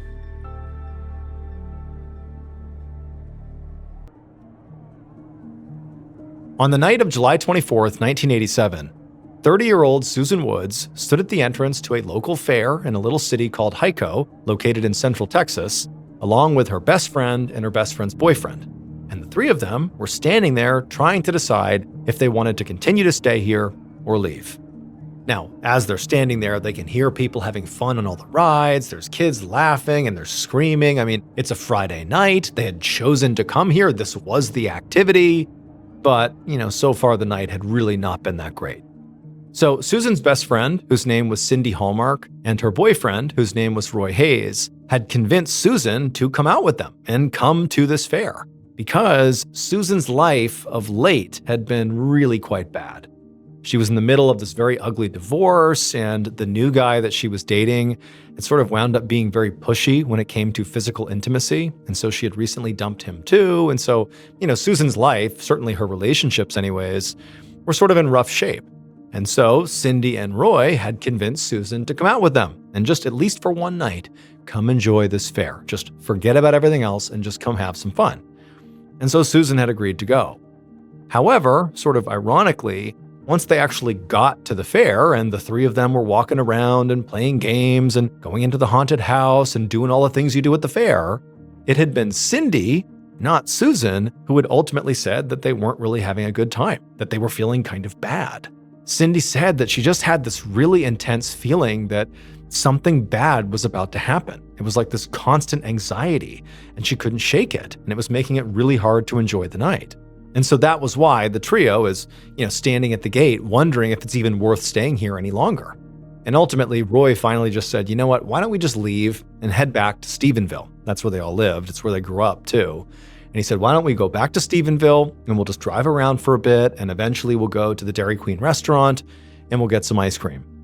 And when Roy suggested this, both Susan and Cindy thought that was a great idea. And so they left, they hopped in Roy's truck, and they began the drive back to Stephenville. About an hour and a half later, Susan, Cindy, and Roy walked into the Stephenville Dairy Queen. They ordered ice cream sundaes and then sat down at a booth. By this point, Cindy's feeling of dread, that something bad was going to happen, had mostly gone away, and so the mood was much lighter. And Susan especially was actually having kind of a great night, the first in a long time it felt like. The last 6 months or so had been some of the worst in Susan's entire life. Her ex-husband, Michael Woods, who she had been with since she was in her early 20s, had effectively abandoned her back in February, taking her car and also some expensive crystals that she had collected, and he had left behind a viciously mean tape recording of all the things he hated about her, along with dozens of cruel notes with insults on them hidden all over the place. And so Susan had filed for divorce, and then instead of trying to get her car back from her husband, who was long gone, she just began doing a ton of overtime at the sandpaper factory in order to afford another car. And so in these few months immediately following the breakup with her ex and all this extra work she was doing, Susan had really fallen into a deep depression. But it had been Cindy and Roy who had helped kind of pull herself back together. Susan was naturally very shy, and she did not have a big social circle. But Cindy, on the other hand, was very extroverted, had a ton of friends and a lot of close cousins. And so she had persuaded Susan to begin coming to their regular meetups with all her friends and cousins. The core group that typically attended these meetups was Cindy, Roy, Cindy's cousins, Regina and Scott Hatley, and then maybe one or two others. And collectively, they referred to themselves as the members of the round table, because often these meetups consisted of just spending the whole night sitting around Cindy's round kitchen table, talking and drinking. The first time Susan had gone, it had seemed like such a tight-knit group that she really just kind of felt like a third wheel and did not belong. But everyone had really treated her like she did belong. And these days, she did not miss a meetup because this was like her new community. It really made her happy. And so slowly but surely, Susan had begun to feel better, largely because of these meetups. And so now, as she looked across the table at Cindy jokingly trying to force-feed Roy all this ice cream, Susan just smiled. Roy was this big guy, but he was losing the fight, and he had chocolate sauce all over his chin. They were just kind of goofing around. She just thought to herself, you know what? Tonight was a great night. My life, it's turning around. And suddenly, she had an idea. Susan stood up from the table, and without saying anything, she walked up to the counter, and she promptly ordered a second hot fudge sundae. And when she carried it back over to the table with a big grin on her face, Cindy and Roy kind of looked at her surprised, and were kind of impressed even, which was exactly the reaction that Susan was hoping for. Normally, Susan was very conscious of her weight and wouldn't even finish one sundae. But tonight, she just felt like, you know what? I have been set free. I'm just going to have fun. But unfortunately for Susan, the ice cream sundaes were really the last fun thing she got to enjoy that entire weekend, because she spent all day Saturday on the line at the sandpaper factory where she worked, and then all day Sunday she was grocery shopping, doing laundry, and straightening up the house. By about 8 p.m. Sunday night, she had put away all of her laundry, she had made the bed, and picked up the last few items off the bedroom floor. Her house was small, but it was finally starting to feel like hers again. When her ex-husband, Michael, had first left, even though he had gone 1,000 miles away to Indiana, she had felt afraid in her house, like he might suddenly come back. And so she'd actually had Cindy sleep over her house for a while to help her feel safe. And also she asked Roy to literally nail all her windows shut. But despite fortifying her living space, what Susan couldn't escape from were all these awful little notes that Michael had left behind and hidden all over the house. All these awful messages, just basically telling Susan all these terrible things about her and how much he hated her. She kept finding them all the time. But as of right now, the house was neat and tidy, and Susan by this point believed she had found, almost every note, or certainly close to every note. So, to celebrate, Susan headed over to the couch and sat down and turned on the TV. Her plan was just to watch a couple of shows and just enjoy the peace and quiet, and then go to bed, because tomorrow she would have to get up early for work. As she was sitting there, flipping through the channels trying to figure out what she wanted to watch, she heard a knock on the front door.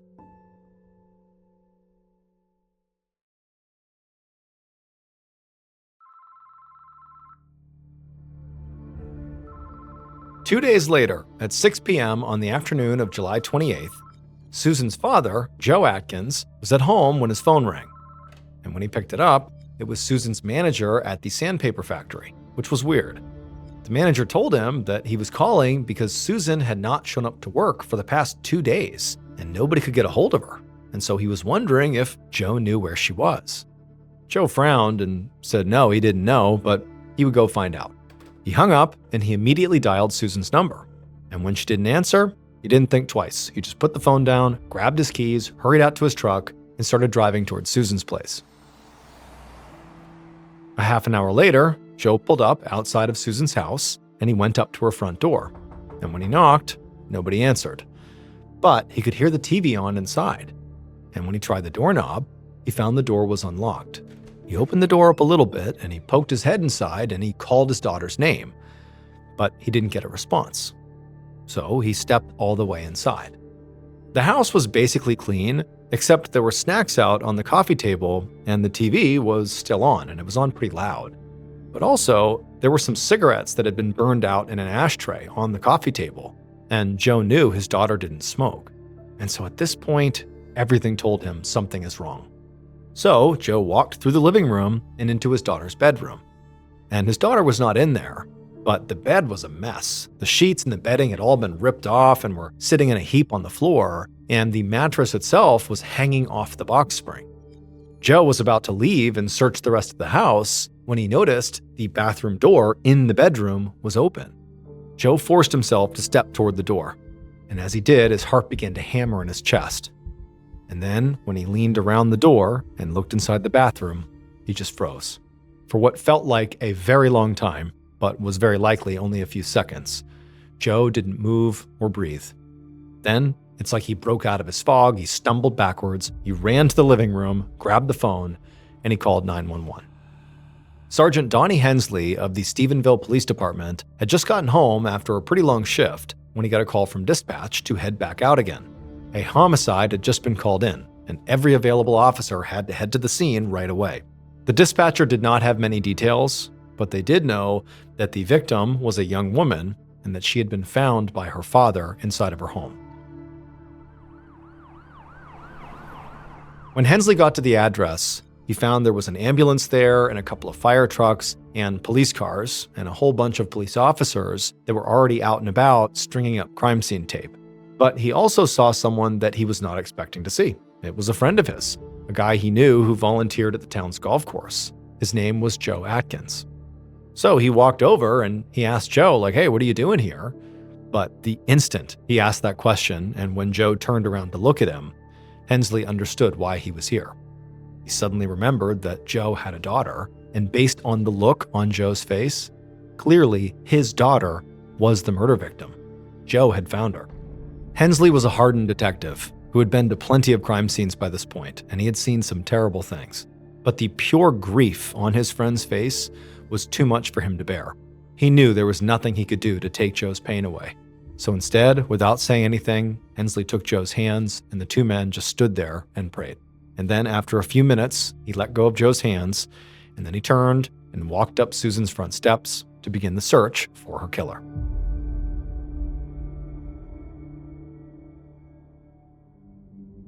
The crime scene unit was already inside of Susan's home, hard at work, by the time Detective Hensley walked through the front door.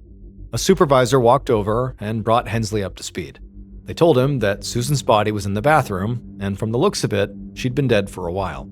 The front door had been unlocked, and there was no sign of forced entry, which suggested that Susan may have let her killer inside. Detectives were now dividing up the house into quadrants to examine each part of the crime scene, and Hensley would be working primarily in the bedroom. But the supervisor warned Hensley that the crime itself was incredibly brutal, likely bordering on torture, and he should just mentally prepare himself. Hensley nodded, and for a moment he just stood there and collected himself and took stock of the scene. He looked over at the coffee table in the living room, and he saw it was covered with snacks, including a bag of potato chips, a pack of Twinkies, and an open Coke can. And there was an ashtray with 6 cigarette butts inside of it. It looked like more food and more cigarettes than one person would reasonably consume, and so maybe Susan had had company. But otherwise, the house was clean and pretty unremarkable. Except for one thing that took Hensley a minute to notice. And what it was is all the windows were nailed shut from the inside. Susan clearly must have been scared of somebody breaking in. And so naturally, Hensley wondered if maybe the person she was scared of breaking in was the same person who wound up killing her. But if that was the case, why had she apparently opened the door for this person? At this point, Hensley moved into the bedroom, and as soon as he did, he could tell there had to have been a struggle in here, because the mattress was hanging off the box spring, the sheets had been pulled off, and they were heaped up on the floor, and there were all these scuff marks on the floor that suggested the bed very likely had been moved, dragged around inside of the room. There was also a white extension cord lying on the mattress, and also there was this pillow that had all these strange black smudges on it. Hensley walked over and looked at this pillowcase, trying to figure out what the smudges could be, and then he realized it was mascara. The pillow must have been held over Susan's face to suffocate her. But when Hensley walked into the bathroom and saw what was in there, despite the warning he was given about how brutal it was, he still was taken aback and found himself gasping. Susan's body was draped over the side of the tub, with her head still in the water. At first glance, it was obvious Susan was dead, because her head and shoulders that were underwater were severely decomposed from being in the water. And so at this point, Hensley realized that whoever murdered Susan had likely sexually assaulted her, strangled her, smothered her, and then held her body underwater. I mean, this had been a savage attack committed by a monster. However, Hensley also realized that this monster, whoever had done this, had made at least one mistake, because one of the crime scene techs that was in the bathroom was pointing at the tub with excitement. And when Hensley looked at what they were pointing at, you could see perfectly clearly there was a set of palm prints, almost certainly left behind by the killer. The following morning at around 10 a.m., Sergeant Hensley walked into the Stephenville police station and promptly filled up a paper cup from the bullpen water cooler and drank it down. It was over 90 degrees outside, and he had just spent all morning and a lot of the previous night canvassing the neighborhood where Susan had been murdered. But despite all their efforts, they really hadn't gotten much. Susan had been found on Tuesday, but nobody had reported seeing her on Tuesday or the Monday before or the Sunday before, which left a window of 3 days for this murder to have taken place. One of Susan's neighbors did remember seeing a, quote, large framed man park his truck near Susan's house on Sunday night, but that described a lot of the men in Stephenville, so that didn't really narrow anything down. Now, the police chief had not yet assigned a lead investigator to Susan's case, but because Sergeant Hensley knew Susan's father personally, he was hoping to stay involved. So after drinking a second cup full of water, Hensley headed down the hall to the chief's office, where he asked to see Susan's autopsy report. The chief's secretary handed it over, and Hensley quickly began to thumb through the pages. But he quickly realized there really was almost nothing here that he didn't already know. The report confirmed that Susan had been sexually assaulted, but her body was so decomposed, it was impossible to determine exactly how or when she had died, although the coroner estimated she'd been in the tub for roughly 2 days. But right at that moment, another investigator named Lieutenant Ken Maltby walked up and grabbed the report right out of Hensley's hands. And before Hensley could protest, Maltby walked back to the bullpen and rapped his knuckles on a door frame to get everybody's attention. Then Maltby announced that he would be taking over Susan's case, so everybody else, Hensley included, should back off. And Hensley did not like this, not only because, he had this closeness with Susan's father, but also because he had a feeling that Maltby was only interested in this case because he thought it would help his career. However, Maltby outranked Hensley, and Hensley already had a full caseload of work, so there really was very little he could do here. So, with a resigned sigh, he headed back to his desk.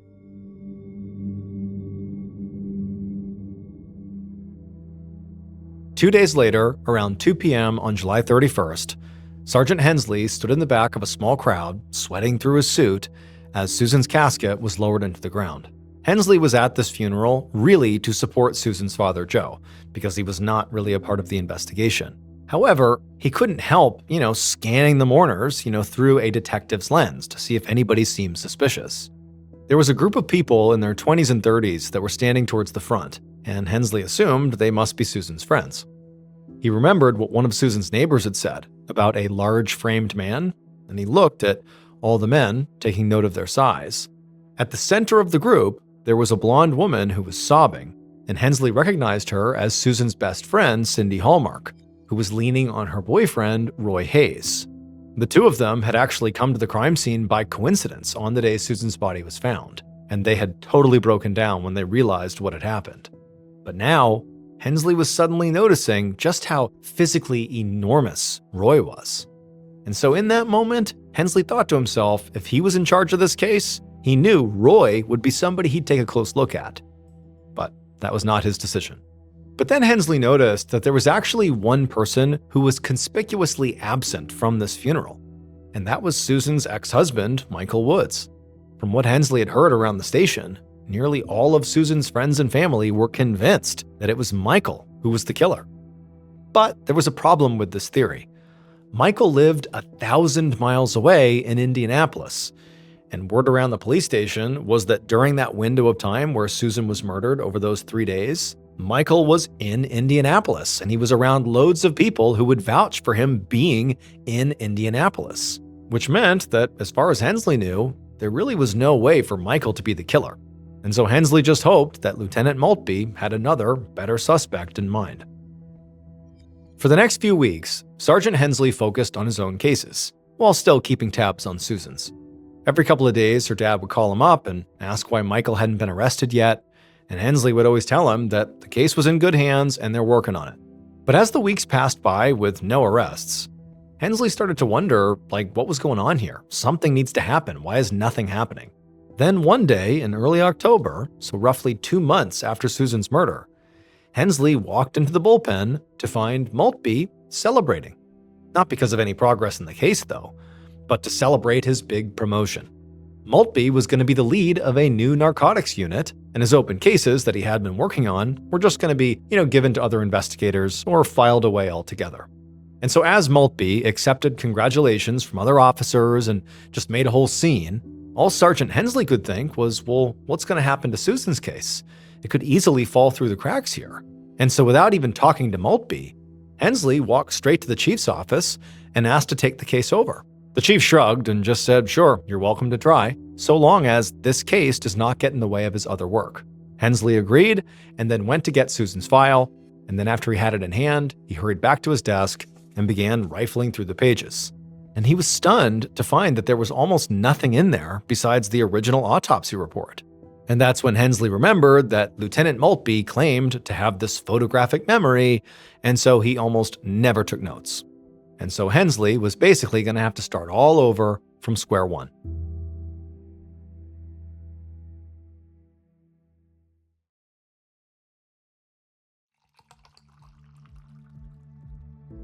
At 9 a.m. the next morning, Sergeant Hensley sat down in the kitchen of Susan's best friend, Cindy Hallmark, as Cindy poured them both a cup of coffee, and then Cindy started talking.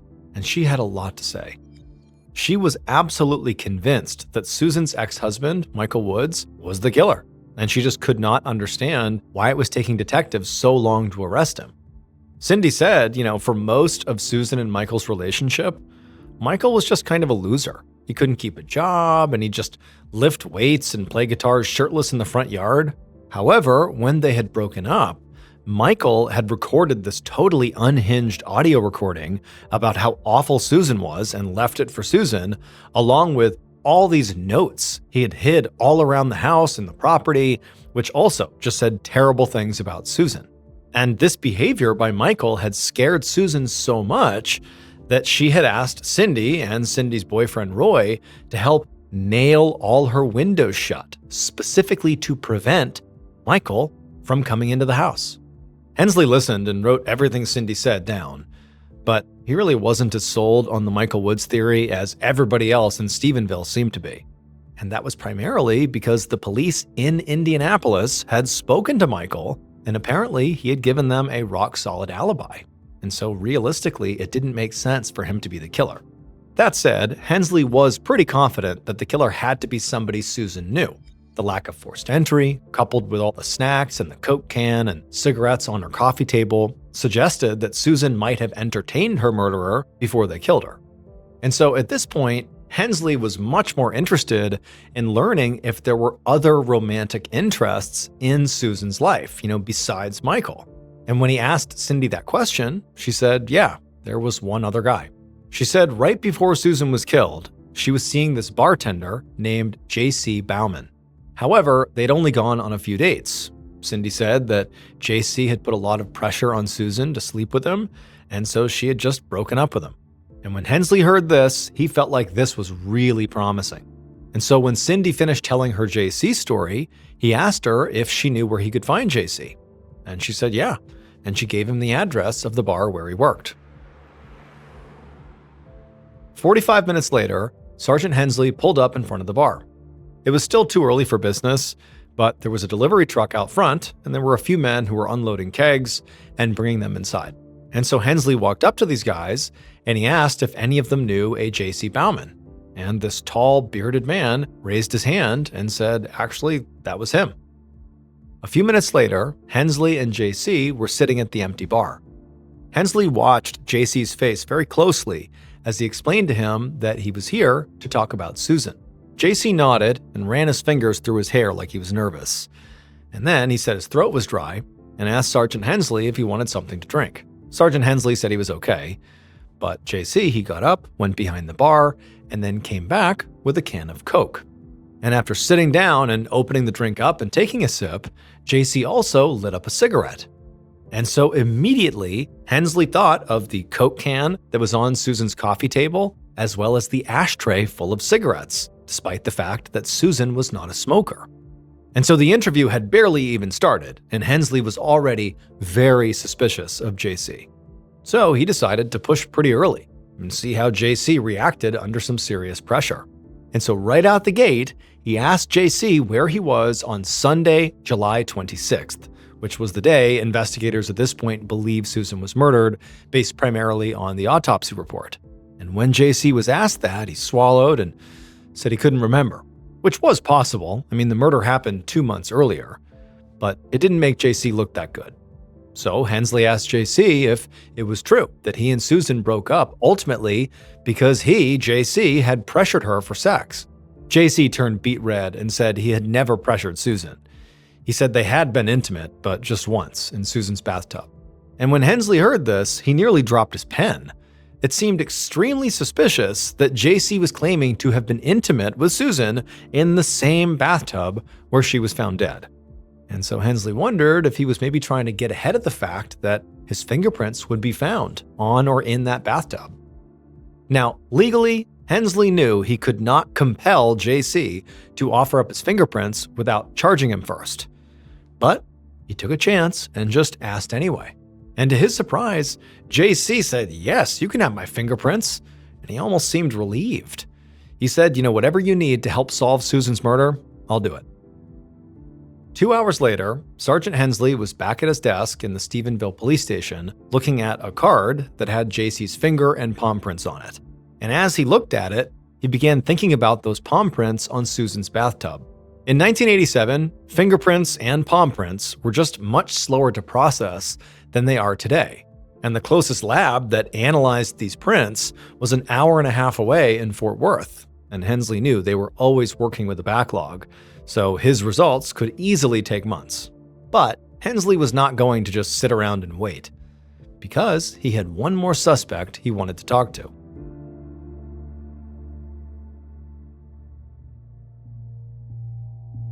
The following afternoon, Sergeant Hensley walked into an interrogation room at the police station and sat down across from Roy Hayes, who was Susan's best friend, Cindy's boyfriend. Hensley wanted to speak to Roy for 2 reasons. One, he matched the physical description of the large man seen near Susan's house around the time of her murder. And 2, there just weren't that many people who were close to Susan. And Roy saw her when she was both with Cindy and also when she would attend those members of the Round Table get-togethers. Now, that was not that incriminating, but Hensley knew that catching the killer was as much about ruling suspects out as it was about ruling them in. So that was really all he was trying to do here with Roy, is just maybe find a way to say, nope, not him. But before Hensley could even begin asking Roy questions, Roy just started talking. He told Hensley that he had been thinking about Susan's case nonstop. He said that his mind had been running wild with all the possible ways the killer could have gotten inside. And so now Roy was eager to share his theories. After all, he said he was the one who nailed those windows shut, so he knew where the weaknesses in her house were. And so Hensley said, "Okay, let's hear your theories." And Roy began listing all the ways a person might be able to get inside of Susan's house, including what Roy said was the most promising, which was a 6-inch crack in the window above the kitchen sink. And as Roy did this, all of a sudden, he was at the top of Hensley's suspect list. And when Roy was done rattling off all the ways he would break into Susan's house, Hensley asked him, "Where were you on the evening of Sunday, July 26th? And Hensley watched as Roy's expression changed from very intense to surprised, as he realized he was now being asked for his own alibi. Roy started stumbling over another very long, rambly answer, and what he had to say ultimately just made him look even more guilty. Because Roy told Hensley that on the night Susan was killed, he had been over at a friend's house playing a game called Dungeons & Dragons. So today, people know Dungeons & Dragons as a harmless fantasy role-playing game. But at this time in 1987, it was viewed very differently. In the late 1980s in America, there was this huge fear that certain games, books, and heavy metal songs were all linked to devil worship. The TV news ran regular stories across the country about how Dungeons & Dragons specifically encouraged players to cast spells and practice witchcraft. And the local paper in Stephenville had carried a full-page ad calling the game satanic. So when Roy told Hensley he had been playing Dungeons & Dragons on the night Susan was killed, Hensley immediately thought back to the horrible brutality of the crime scene. And he wondered if maybe Susan's murder could have been tied to some kind of dark ritual. And so Hensley looks at Roy and says, "Okay, well, are you prepared to give us your fingerprints?" And Roy said, "Yeah." A half an hour later, a very disappointed Sergeant Hensley watched Roy walk away from the station. Just like with JC, Roy had seemed incredibly suspicious at the start of the interview, but then he'd easily offered up his fingerprints like he wasn't concerned at all about whether they'd matched the killers. So Hensley was not sure what to expect in terms of results here. But he still sent Roy's prints off to the outside lab to be added to the queue behind JC's. Hensley was contemplating his next move when the station receptionist walked over and said that someone from the Indianapolis Metropolitan Police Department was on the line for him. They were following up on the inquiry he had made a few days earlier to double-check the alibi of Susan's ex-husband, Michael Woods. Hensley eagerly ran to the phone, and when he heard what the officer had to say, he practically jumped out of his chair. Because according to the Indianapolis police officer, it was true that Michael said he had an alibi with lots of witnesses, but he had promised to provide the names and contact information for all those witnesses, and he had never done it. Which meant Michael's alibi, the same one Stephenville police used to rule him out as a suspect, or more specifically, they used the idea of his alibi, the belief that his alibi existed, that's what they used to rule him out. Well, clearly, it was totally unverified. Lieutenant Ken Maltby, who was in charge of the case when this decision was made, had just completely dropped the ball. Somebody had to check Michael's alibi.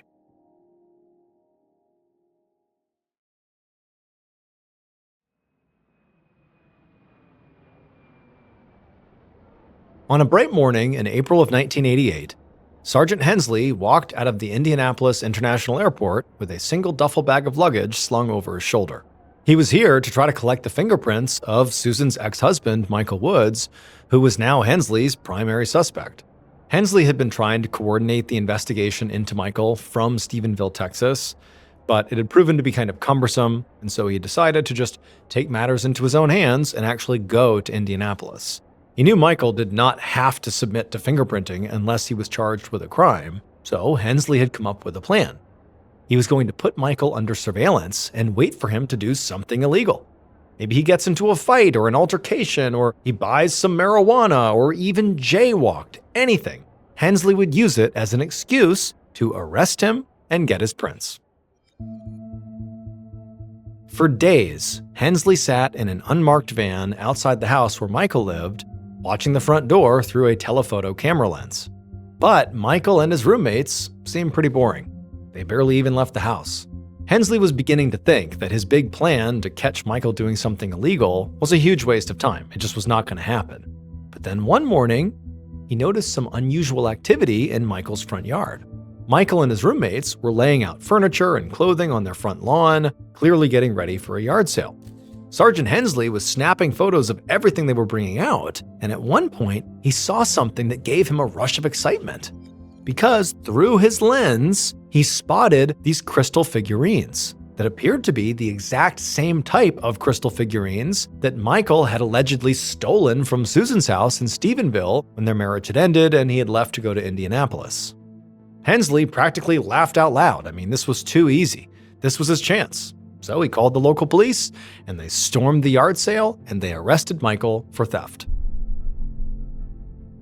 2 weeks later, now back in Stephenville, Sergeant Hensley walked into the police station to start a shift, and he found a manila envelope waiting for him. It had a return address that said it was from the Texas DPS Crime Lab in Fort Worth, Texas, where he had sent all of the suspects' fingerprints. Hensley ripped open the envelope and dumped the contents onto the table, and as he began looking through them, he realized the lab had already analyzed all 3 sets of prints that he had sent in. They were Susan's ex-boyfriend, J.C. Bauman, her best friend's boyfriend, Roy Hayes, and her ex-husband, Michael Woods.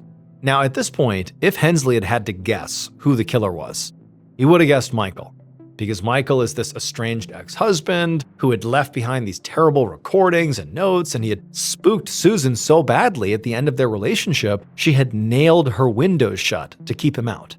And then also, his alibi was sort of up in the air. They didn't really know if he had one or not. They hadn't been able to actually verify it or not yet. JC also had basically no alibi.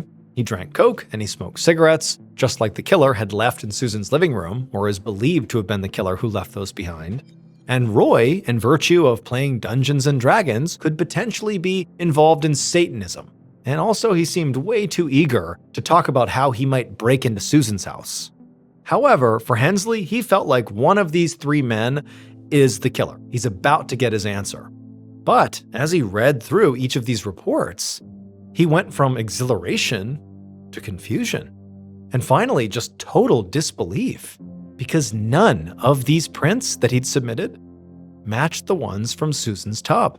Hensley wanted so badly to solve this case, to give Susan's father Joe, his friend, some closure. But now, he felt like he was totally out of ideas.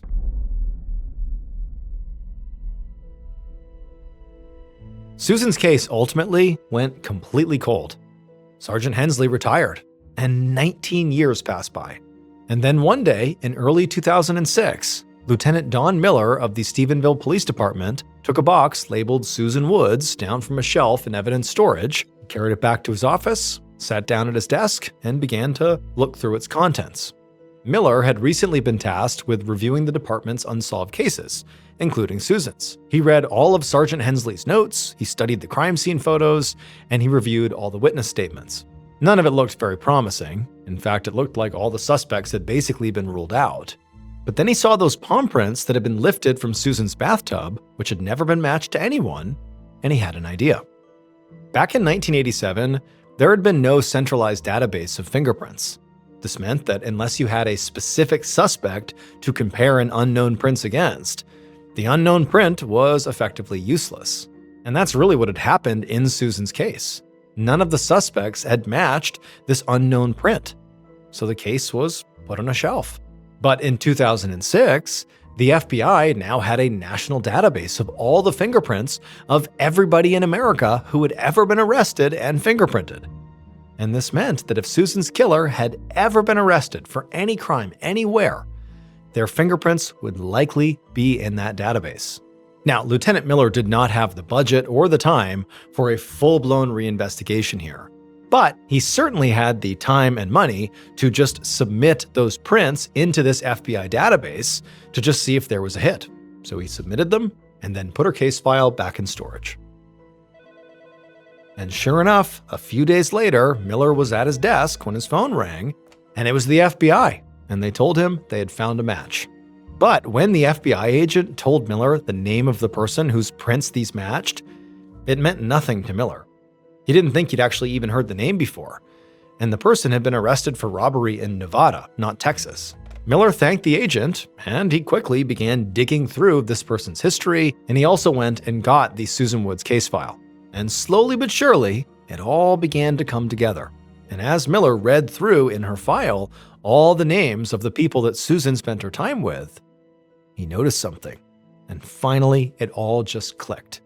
Lieutenant Miller had found the killer.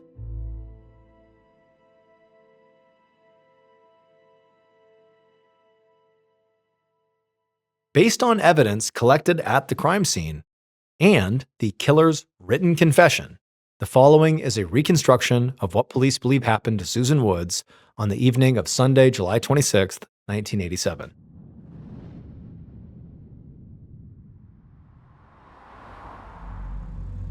Stephenville's Main Street was busy as the killer drove through town in their brown pickup, sipping a mixture of soda, vodka, and cough syrup.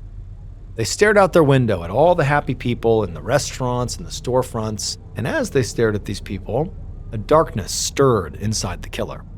This darkness had been there for years, telling the killer they were no good and they would never be close to anyone. Alcohol was the only thing that seemed to make this darkness go away.